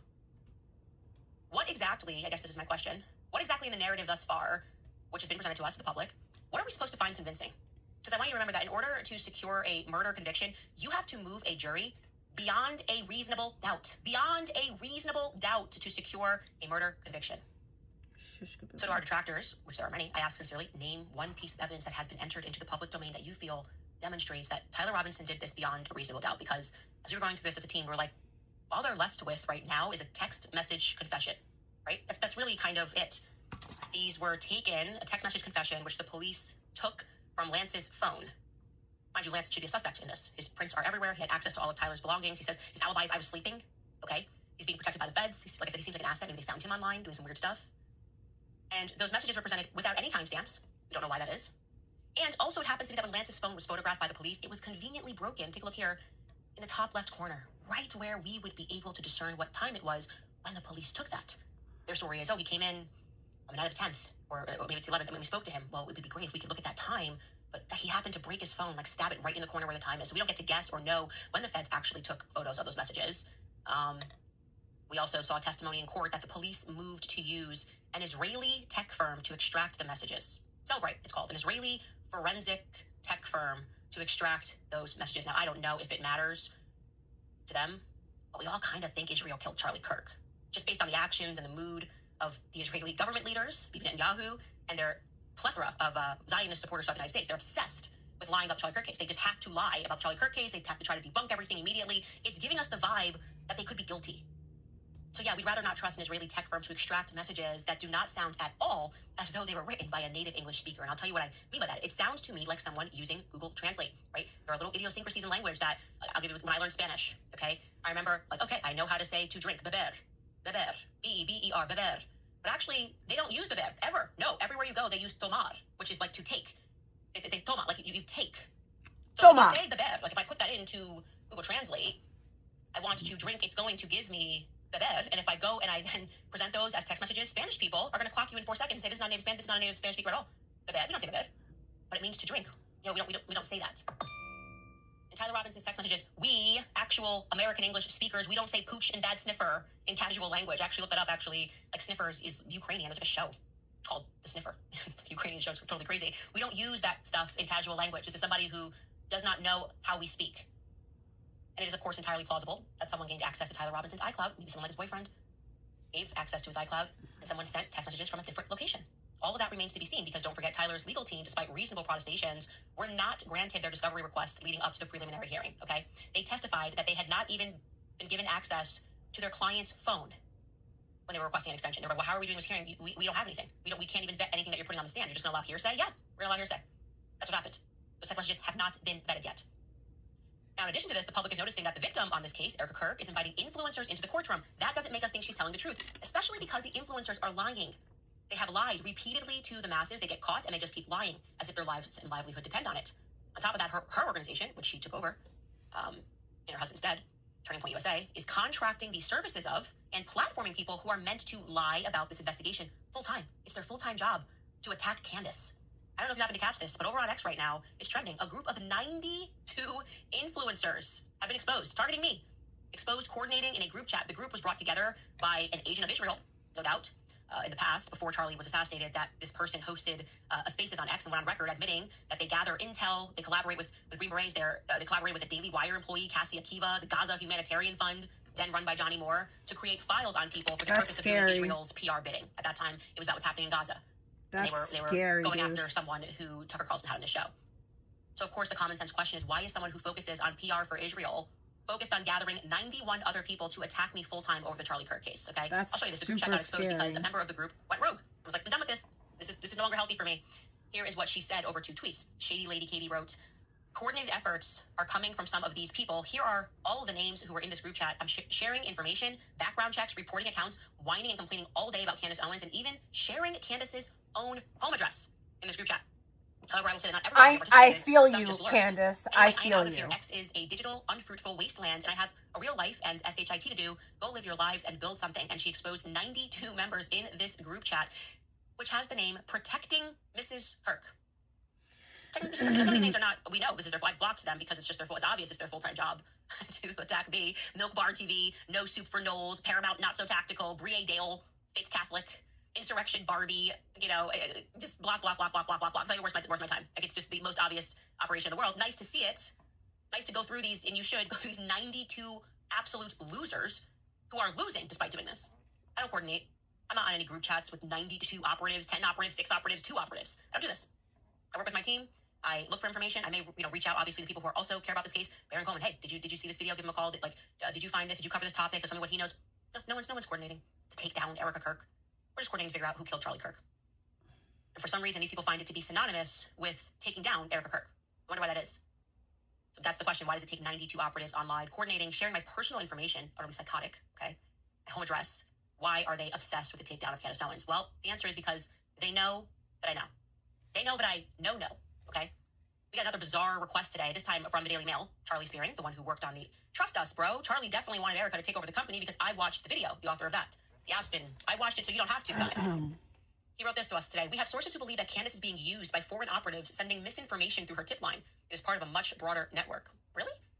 Foreign operatives sending me the video of the rooftop? Foreign operatives sending me what? Like the pictures of the inside of the car? Take one, take two, everything that I've exposed. What do you feel like came from a foreign operative? Why do you think the truth is coming from foreign operatives? I don't work with foreign operatives. This is a real network of people who are dedicating their time to wanting to learn and know what happened to Charlie Kirk. I mean, deep down, we all have a sense that the state murdered Charlie Kirk. That clearly it must have had Trump's permission because he's doing nothing to try to get to the bottom of what happened to his dear friend who helped to get him elected twice. And we sense Israel's involvement. That's what's happened. There's no foreign operatives that are working on this case.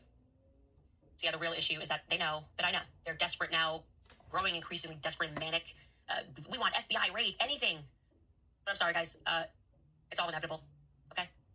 It is inevitable. You are figuratively walking a plank. Charlie was betrayed. You can't spin that. Speaking of which, I have a question for Blakey Neff. Public challenge. Just one question, Blake. Let's see if you can remember. Oh, so transparent one. You, Danny Phillip, Mikey McCoy, and Nate Walker all walked into Timpanogos Hospital together. My question for you is simple. Did you all travel there together? Did all four of you arrive at Timpanogos Hospital in the same car? Yes or no? I'm asking for a reason. Another question, and that's regarding Nate Walker, because what a new thing, like to be just a new assistant, the one who supplied Charlie Kirk with that Freedom t-shirt. The internet has taken notice, and we would appreciate a clarification on his movements before the explosive goes off, because he's a young assistant, and at around 12:15, he has his bag, as assistants do, at many of these events, and he's speaking with Dan Flood, and this is around 12:15. I'm going to show you that. You can see he's wearing a bright blue shirt in the corner there. That's him talking. You can just catch him with his bag that's pointing. And then what happens after that, Dan's obviously talking into his shirt. Then Nate, with, I guess we're less than T-minus 10 before the explosive goes off, suddenly he's upstairs. What happens? This is him immediately following the explosive around 12:25, so about, I guess, a minute and 45 seconds afterward. Here he is up near the Flag of Halls walkway, putting on sunglasses, and he doesn't have his bag. Here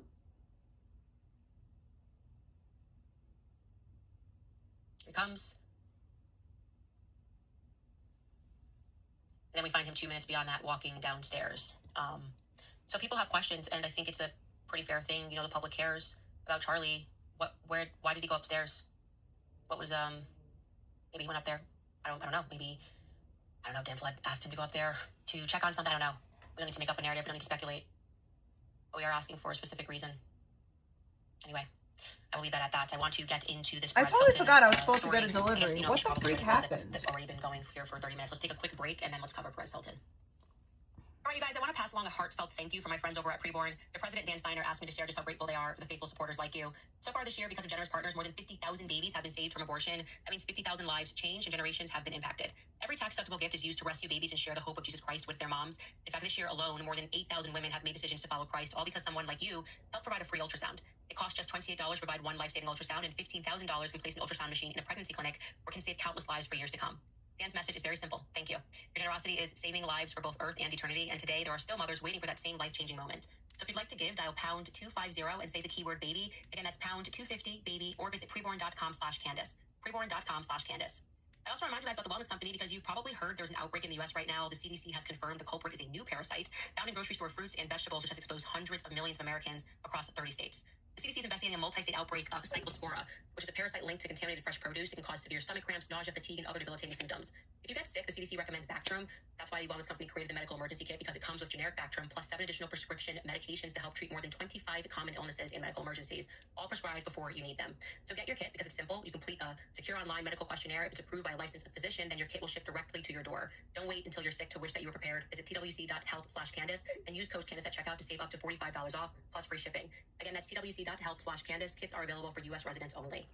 And I have to tell you guys about Balance of Nature again, because you know those days when you just feel off. As a mom, I've had plenty of them between juggling work, family, and everything else. Eating perfectly balanced meals every single day just is not realistic. That's why I started paying attention to what might be missing from my nutrition.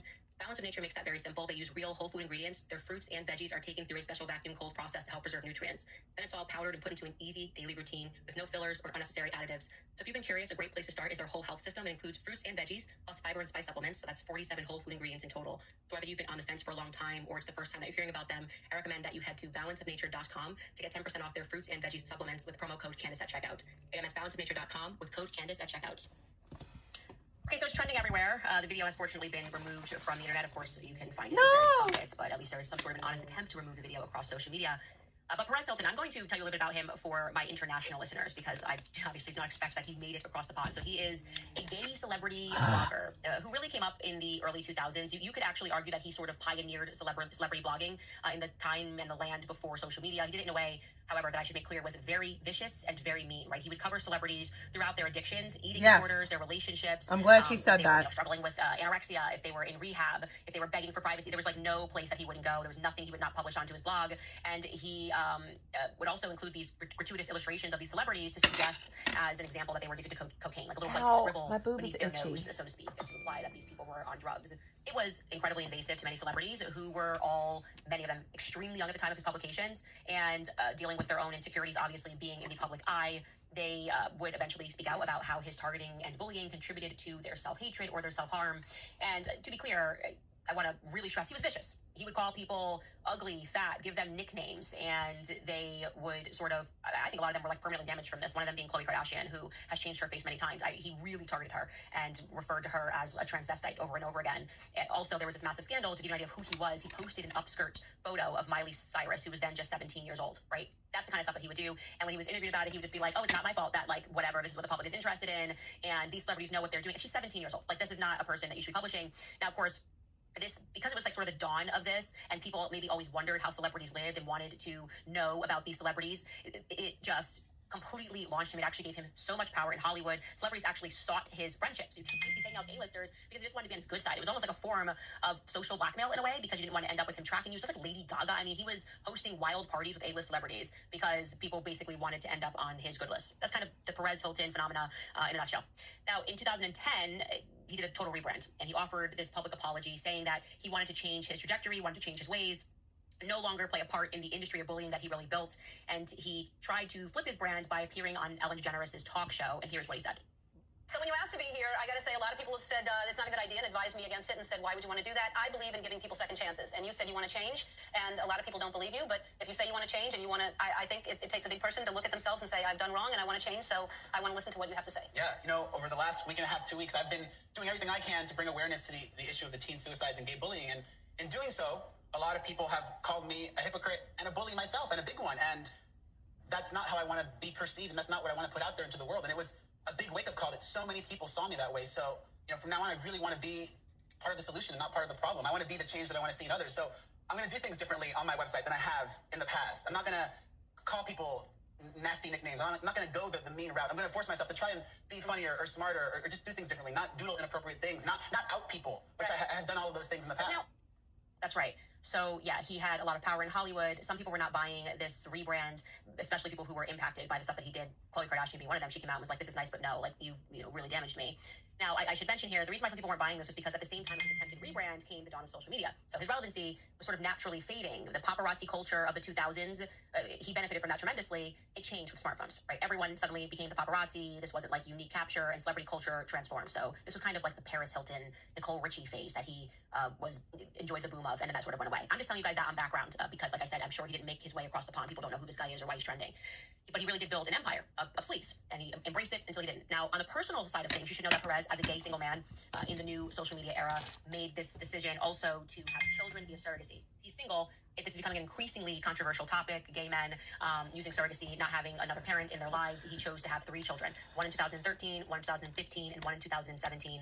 1 boy and 2 girls. So he is a single father, which is important as we get into what happened last night. Yeah. And these children do not have another parent, is what I'm stressing to you.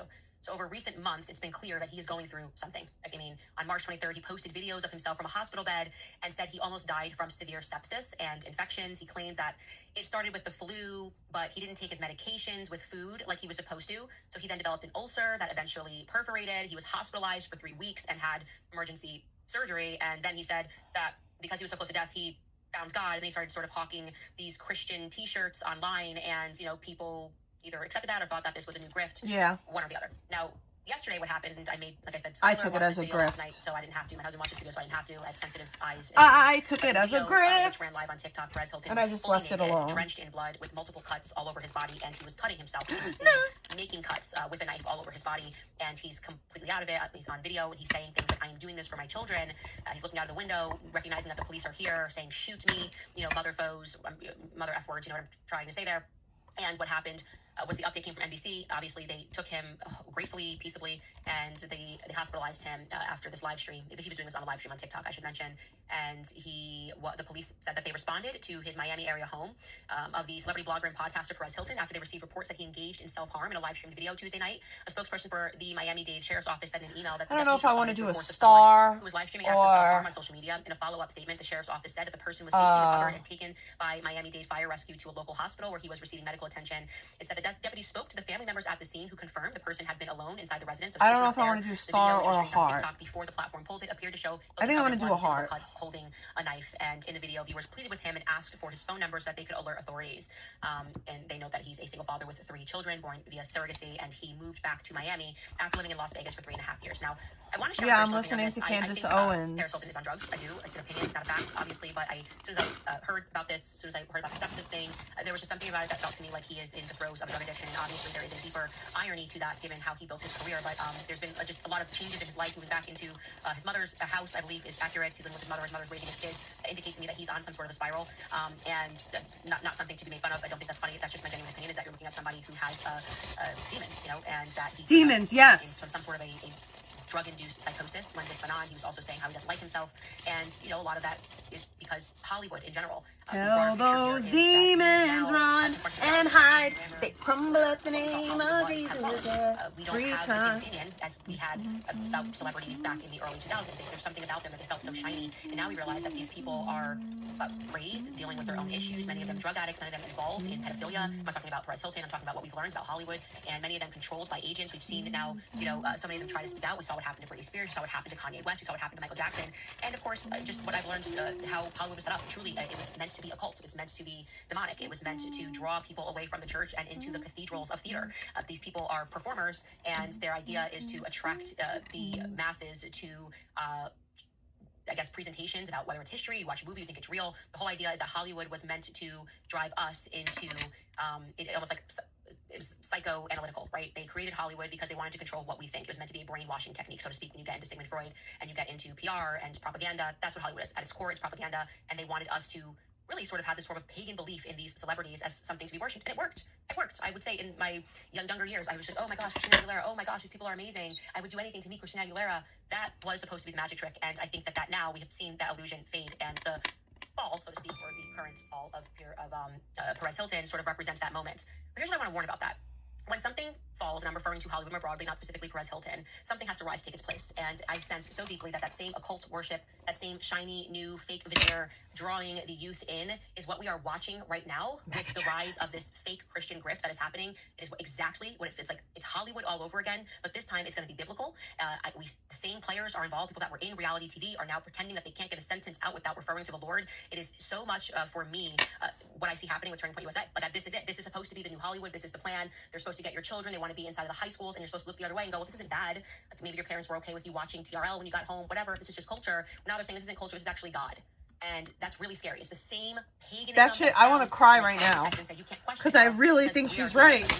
She's definitely right. And we know scripture, and we're not going to address the fact that at Turning Point USA events they are having gay orgies, and that this person is cheating on this person, this person is sleeping with this person. An unbelievable amount of gay men that work at Turning Point USA, that they are working behind the scenes. The same PR agents, the same vicious crisis PR firms that employed Hollywood is now employing these groups like Turning Point USA, is now employing these influencers that are targeting your children. That is something that you have to pay attention to. Hollywood is falling, and something else is rising and taking its place. And in my honest opinion, it's more sadistic because it is targeting people through faith.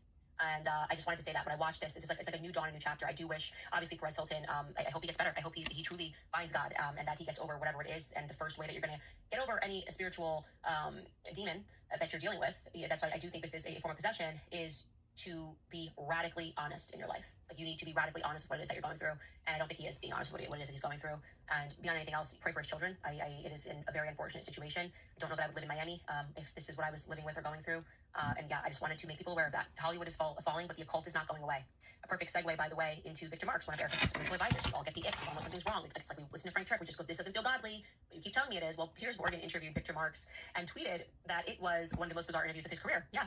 Well, what's funny about this is Piers Morgan has been hosting people attacking me, as he always does, saying I'm wrong. Erica's the widow. He always accepts the slop up in the beginning, and then a year on, he admits that I was right. And so watching him react to Victor Marx, it's like, this is the door, Piers. This is what we're saying. TPUS faith is something else. What Erica brought in around Charlie is something else. And we noticed. And I want to show you this clip of Piers Morgan questioning Victor Marx on, just some details about his childhood that he also shared with us on this show. Take a listen.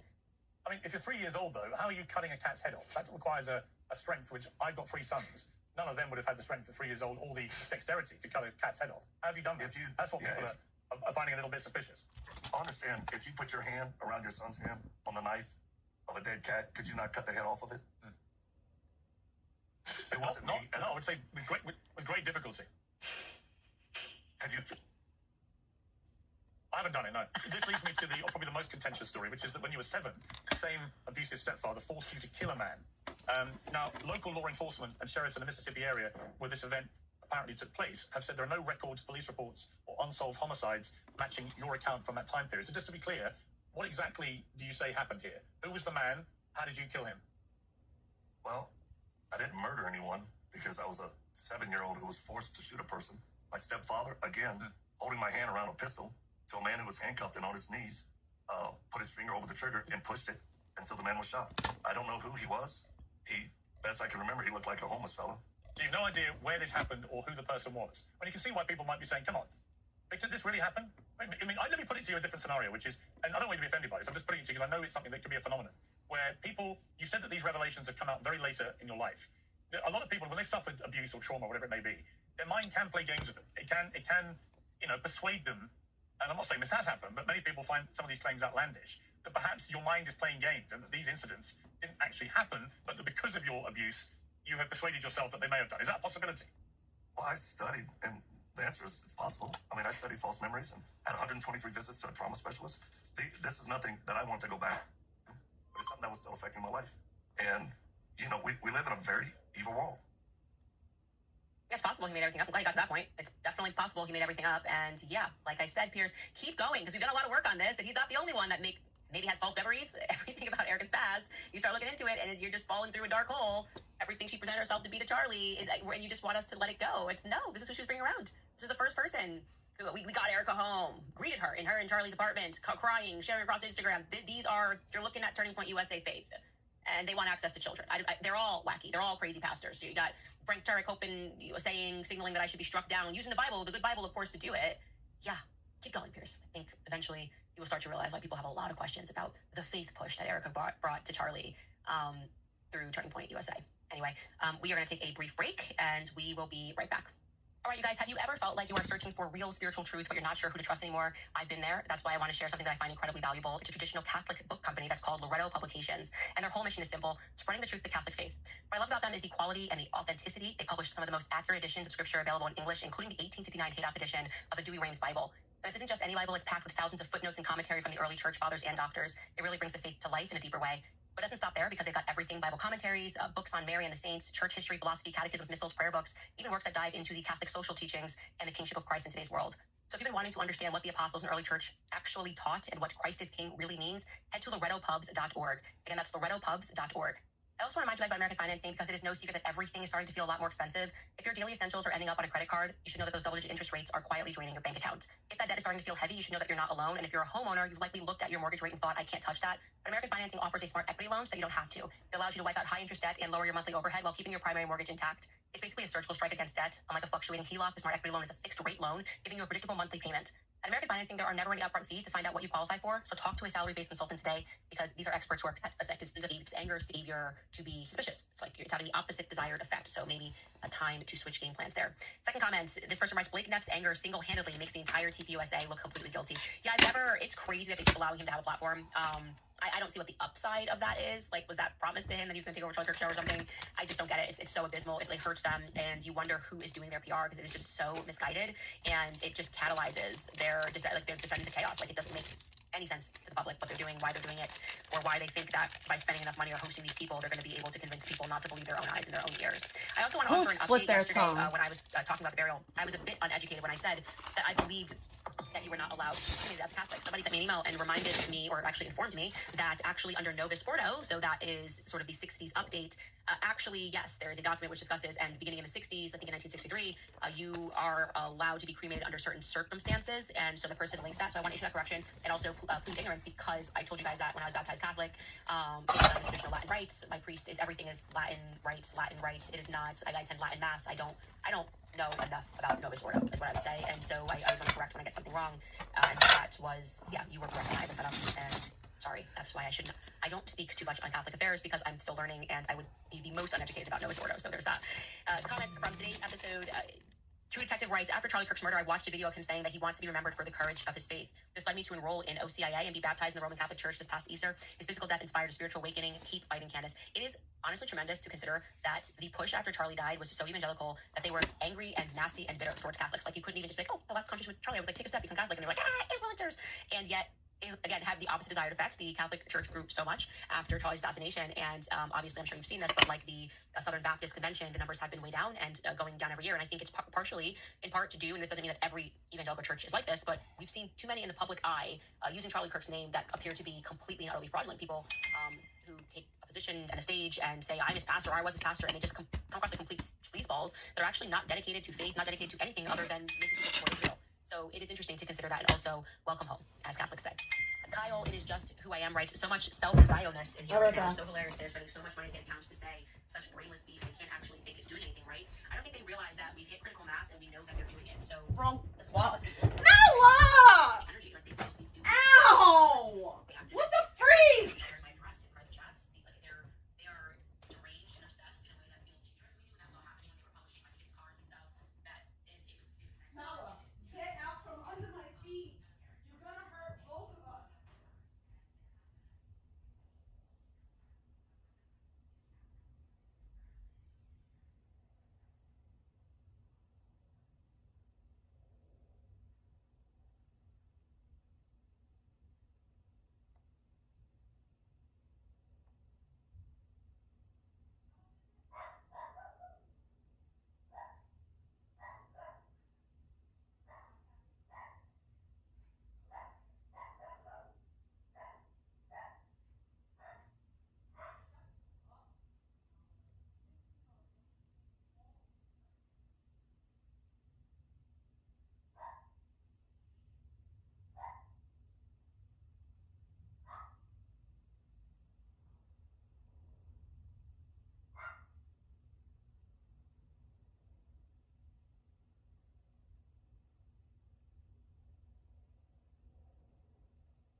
I'm gonna kill you.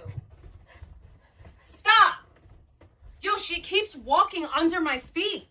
It's really bad. She stop it. You're gonna hurt both of us. Oh my gosh. This time I got hurt.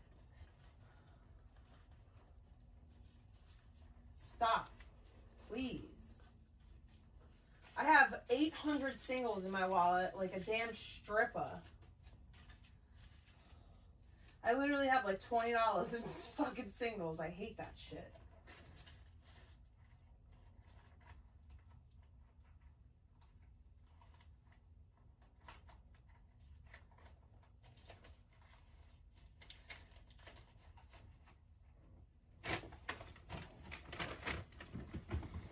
My freaking hand hurts. Wait. They gave me...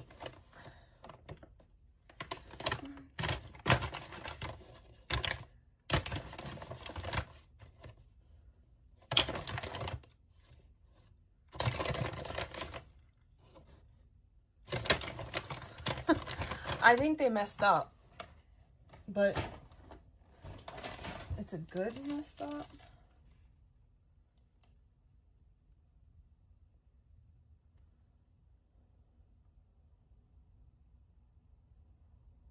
Okay. Okay. What doesn't count? What, your dog walks onto your feet?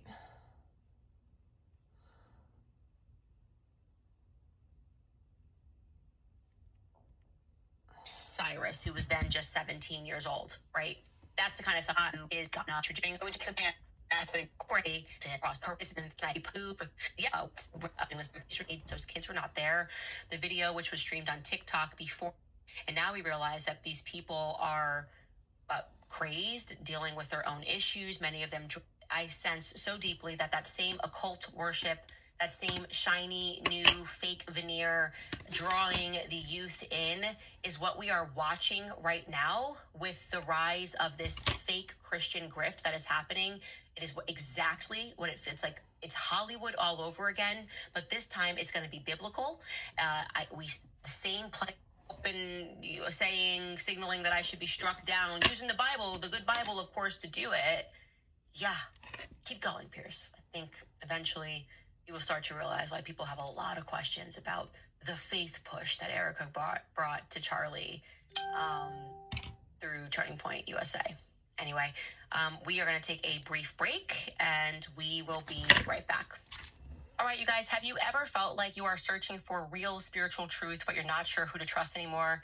I've been there. And financing offers a smart equity loan so that you don't have to.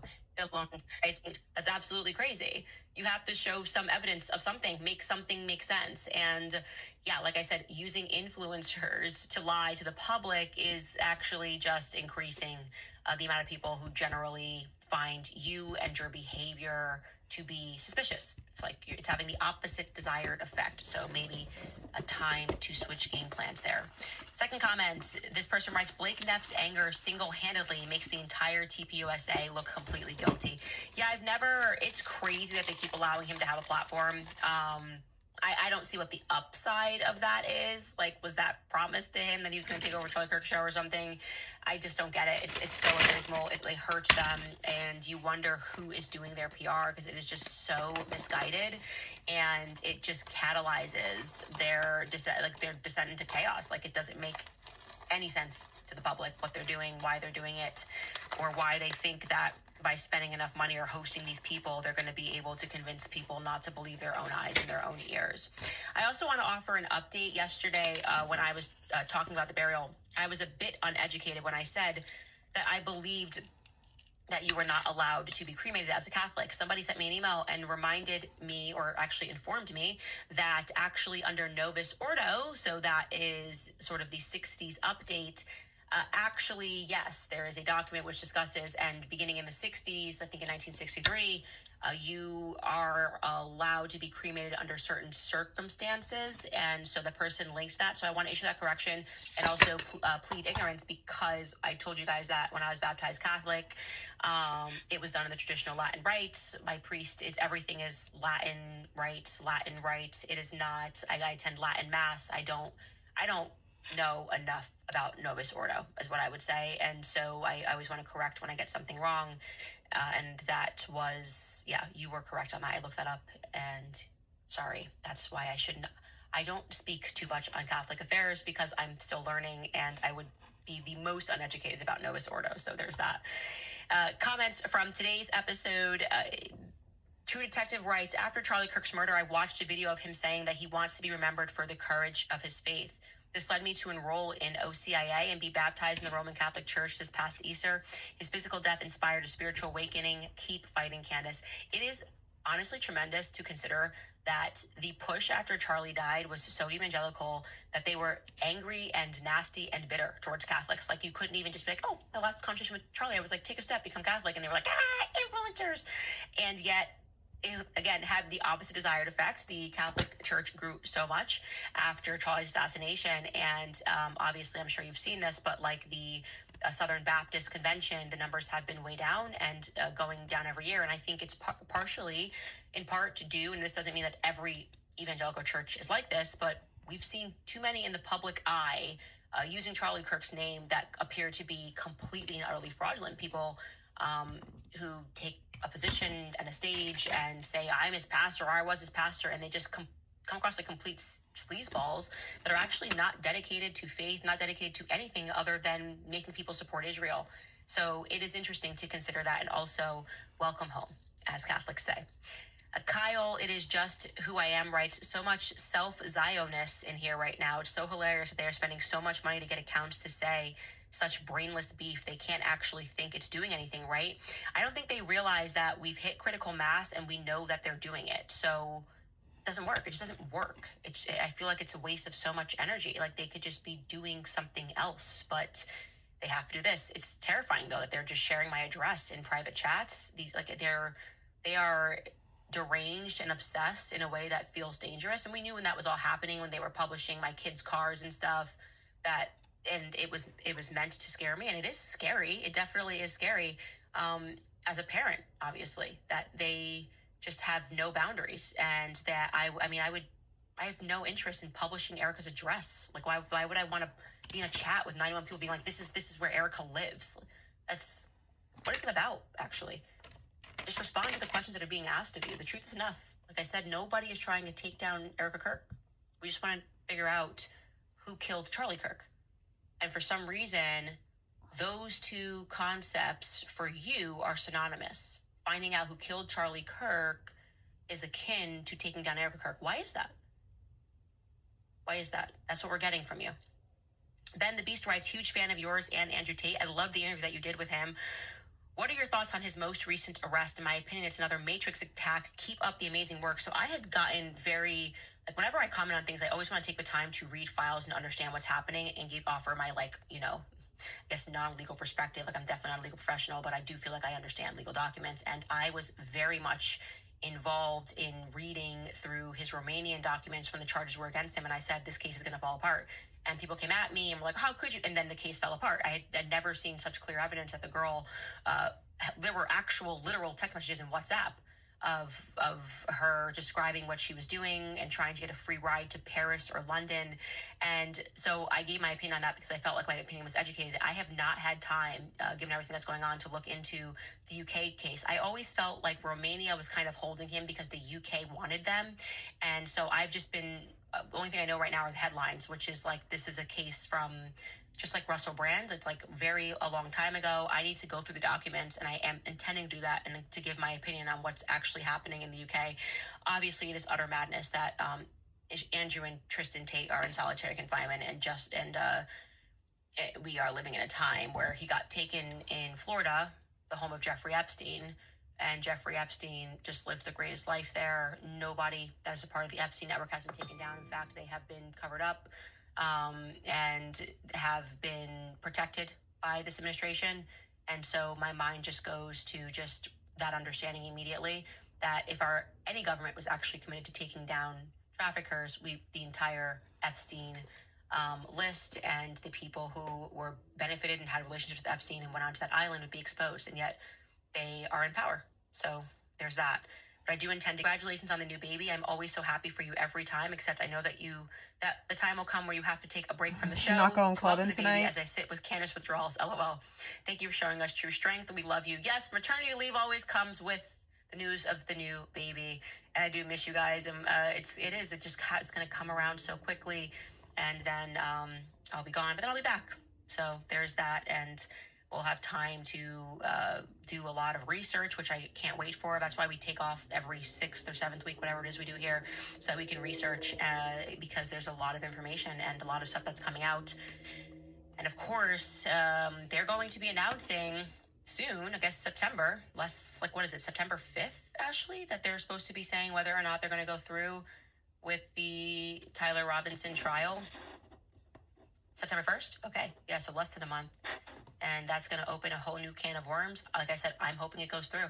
I want to see this thing through and see what this looks like and how they lie and how deep this is. So there's that. I certainly don't think Tyler Robinson killed Charlie Kirk on a rooftop and acted alone. Olympia writes, it sounds like Perez had a psychotic break. It's very sad, but honestly, when you live a life like that, you invite demonic activity into your world, in my opinion. I agree. All that glitters is not gold, and he's now he's a later phase in his life. He's understanding that his relationships were not real. What he did for a living really was not real, and I think he's kind of floundering. He doesn't know who he is or what his identity is outside of that early fame that he enjoyed. And that is why it is so important to build a life of substance, a life with family, a life with friends that are not pursuing the public eye. Like when we laughed, I remember that guy, Adam, on PBD was like, where are Candace's famous friends? Like, what a bizarre thing to say. What does that mean? Pursue real things in your life, things that are filling, and you will be fulfilled. There's that. And have faith.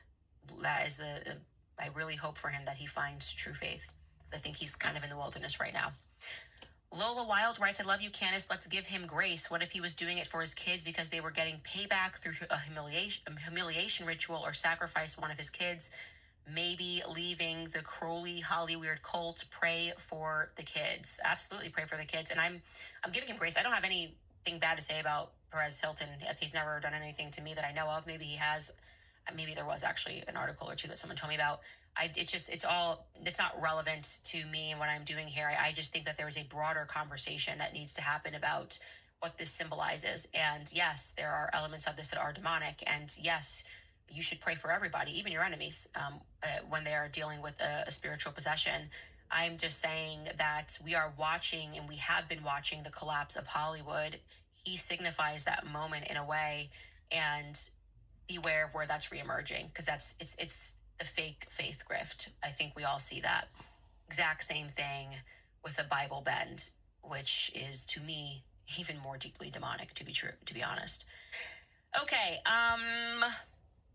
I think I answered everything. Oh, damn it writes, to all of her detractors, I must say there is a beautiful soul glowing within Candace Owens. There is a beautiful soul growing, I should say, within. I just love my kids. They're so great. And I just have tons of kids, guys. I just should say that. They just make you laugh. They're so funny. They're especially at this age where they don't know anything, but they think they know everything. And just the things that they say are just watching the way their brains work. Every single day, without fail, there's just a moment where I'm just laughing so hard at something that one of my children has said. And it is important to give yourself that perspective too, dealing with little people problems. It just makes me happy every day. I think that's the reason why I'm happy, is because I have kids and they add joy to my life, and I have a full family life. Anyway, if you would like to support the show, you know what to do. Go to CandaceOwens.com, buy some merch. Especially now that we've learned about this group chat, I think it's appropriate for you to buy a Stop Anti-Candacism. This is obviously a league that we are fighting. It's never been worse. The anti-Candacism that is going on, the coordination, 92 people. It's the right thing to do to show people that you won't deal with this kind of hate. It's a hate that mutates. It grows in group chats. They put my address there. It's getting dangerous. We need textbooks. We need textbooks to teach children. We need laws passed in Congress. This is a way that you can join and show your support for me, and again, stand strongly against anti-Candacism. It has been especially strong in the last year. So anyway, you guys, thank you so much. I love you guys. We will see you tomorrow.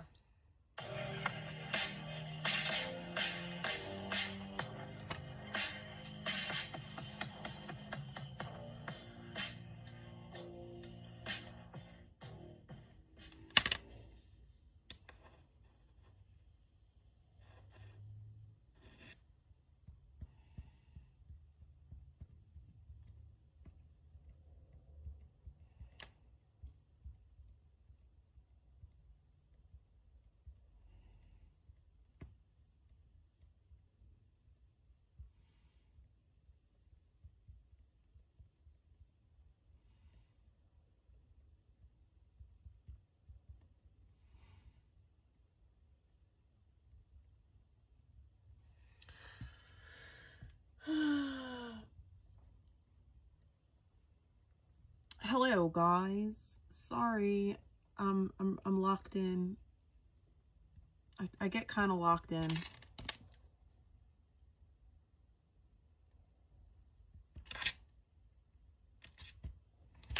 All right, now let's bedazzle or whatever.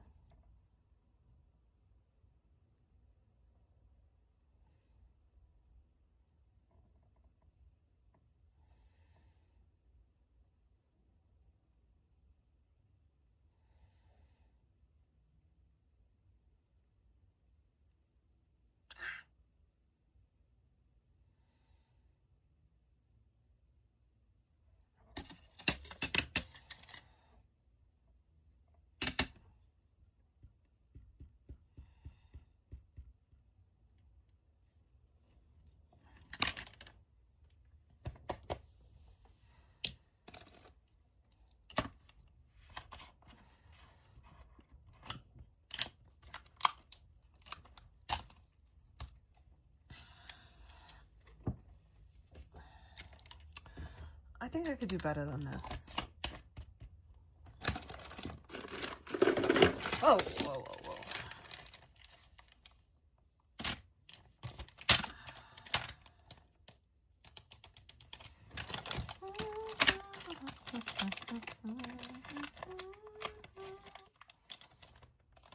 What's this one? I think this one will work.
Dang it.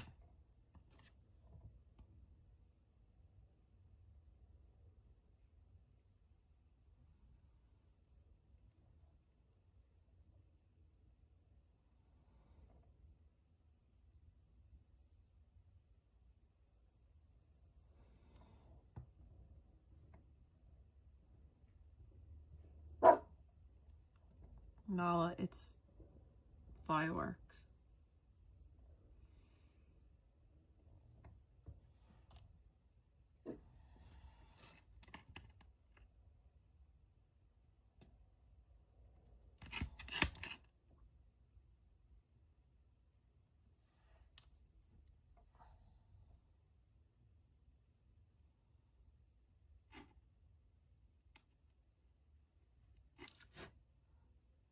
This is like more purple than it is pink. Dang it.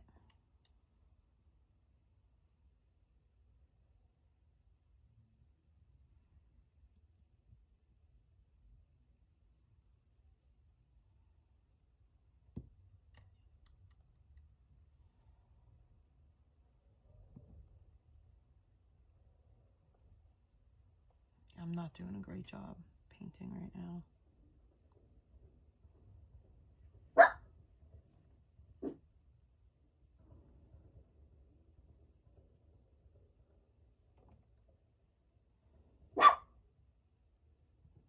I'm sorry, Nala. They're being a-holes.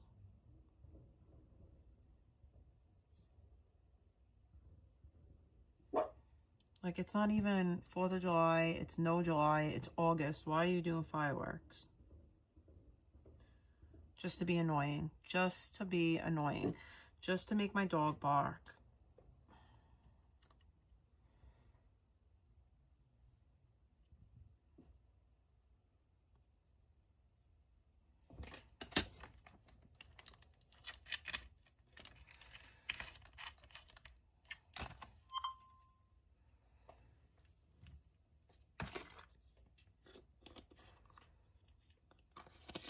I don't think this one. I think this one. Oh, it's the blue. Is this the green?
All right, I'm gonna go put this in the oven. Oh, wait. Huh? I didn't put the stuff in. Date. My desk's so messy. Thank you for subscribing. Appreciate you.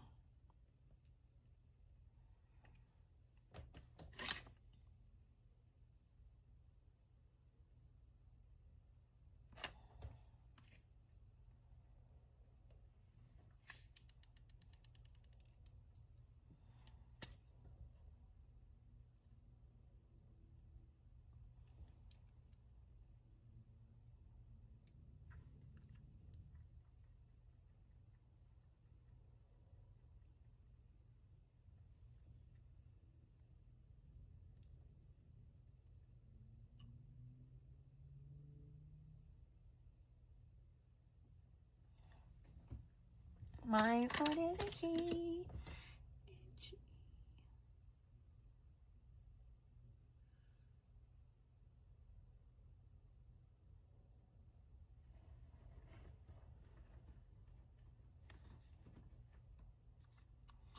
Why is it doing that?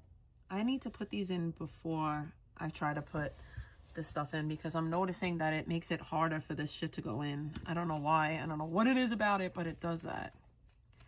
Why is my foot itchy?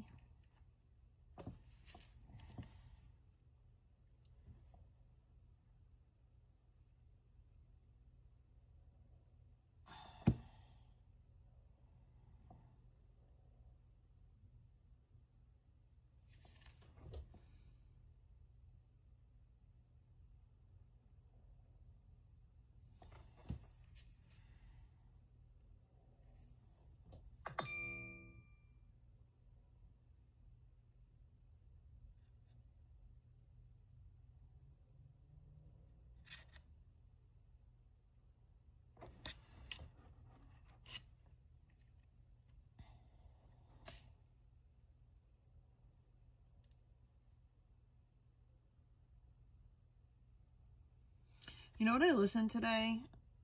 Which I had listened to it a while ago, but I forgot it. I listened to the Slender Man girls, the girls who stabbed their friend because they were trying to like meet Slender Man or whatever.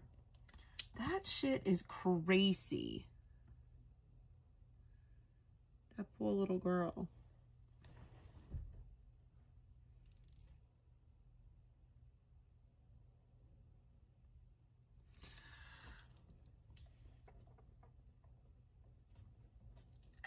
What do you mean one of them got released and ran away? The one that got released ran away? I seen that. What was her name?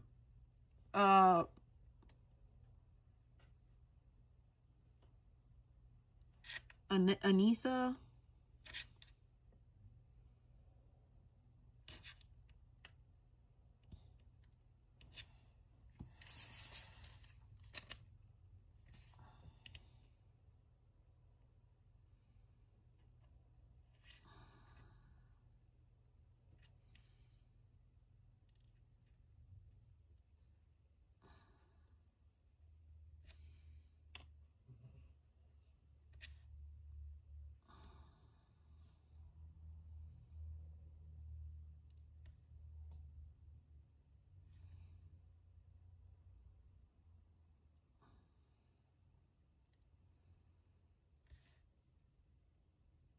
One of the girls had like early onset schizophrenia, which is insane.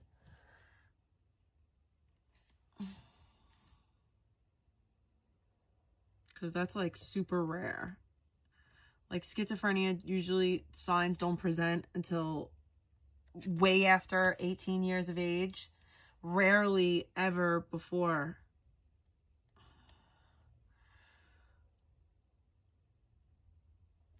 It's crazy.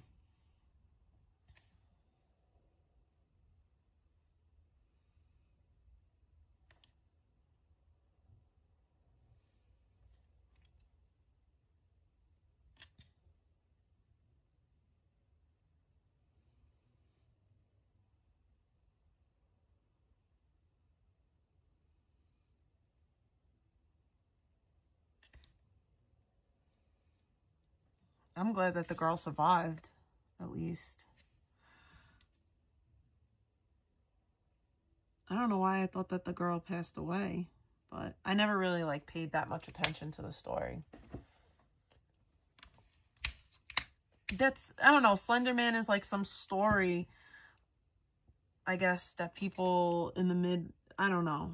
It's like some story. And these girls, like, swore that it was real.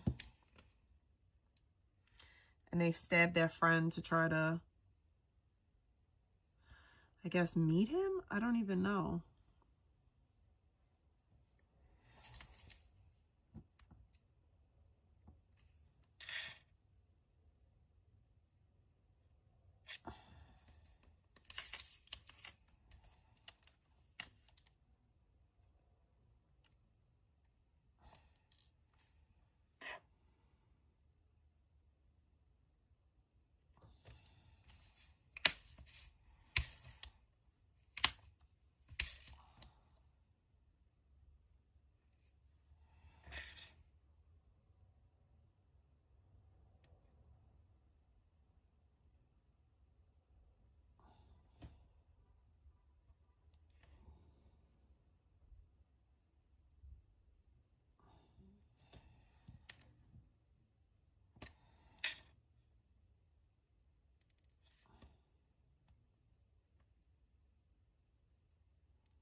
Some of that, like, police interrogation shit be, like, making me, like, I can't even believe how people give it up sometimes.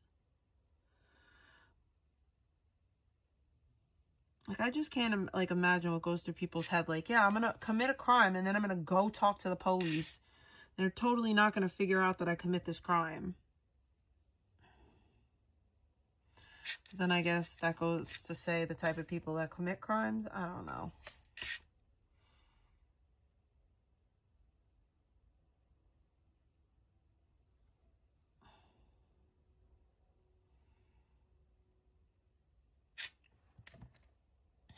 I guess they think that, like, they look less guilty if they talk to the police. I don't know.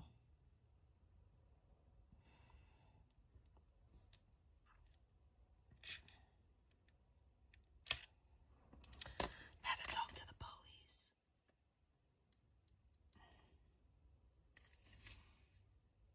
No good can come of it. Especially if they think that you're guilty of something. Ain't nothing coming good from that. I'm not really going to put that too much on this one because I'm not really in the mood. I don't like this one. I effed it up in a few places, so I'm not really too excited about it.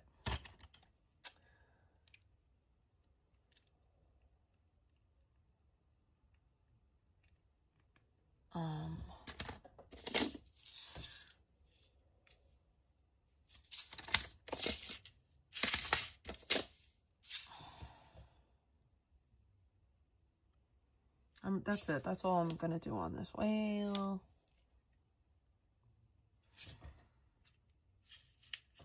I'll do some of these.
All right, I'll be back. I'm taking back. Oh, I forgot to put the thing in there. I almost forgot. Almost forgot, Nala. I almost forgot.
I mean, this one came out better than I thought it would.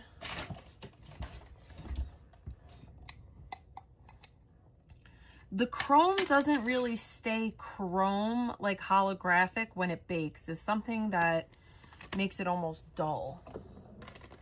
How are you doing? I'm good. I'm gonna get off in a minute. I'm actually probably gonna get off now.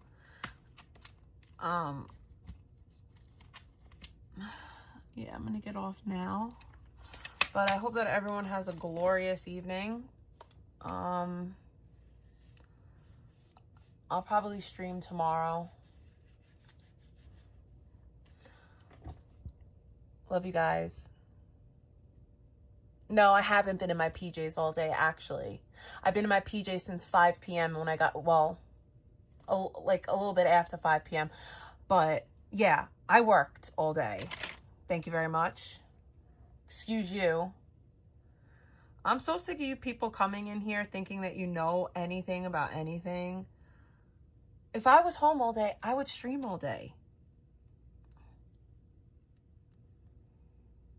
It's like, it's not rocket science.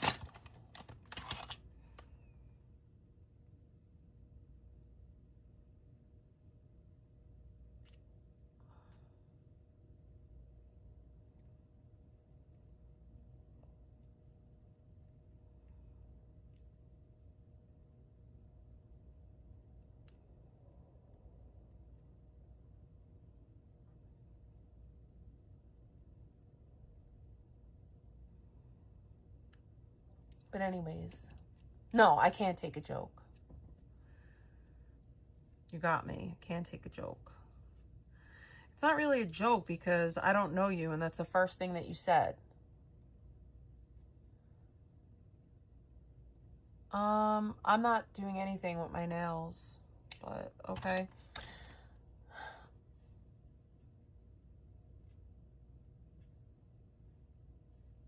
Anyways, bye.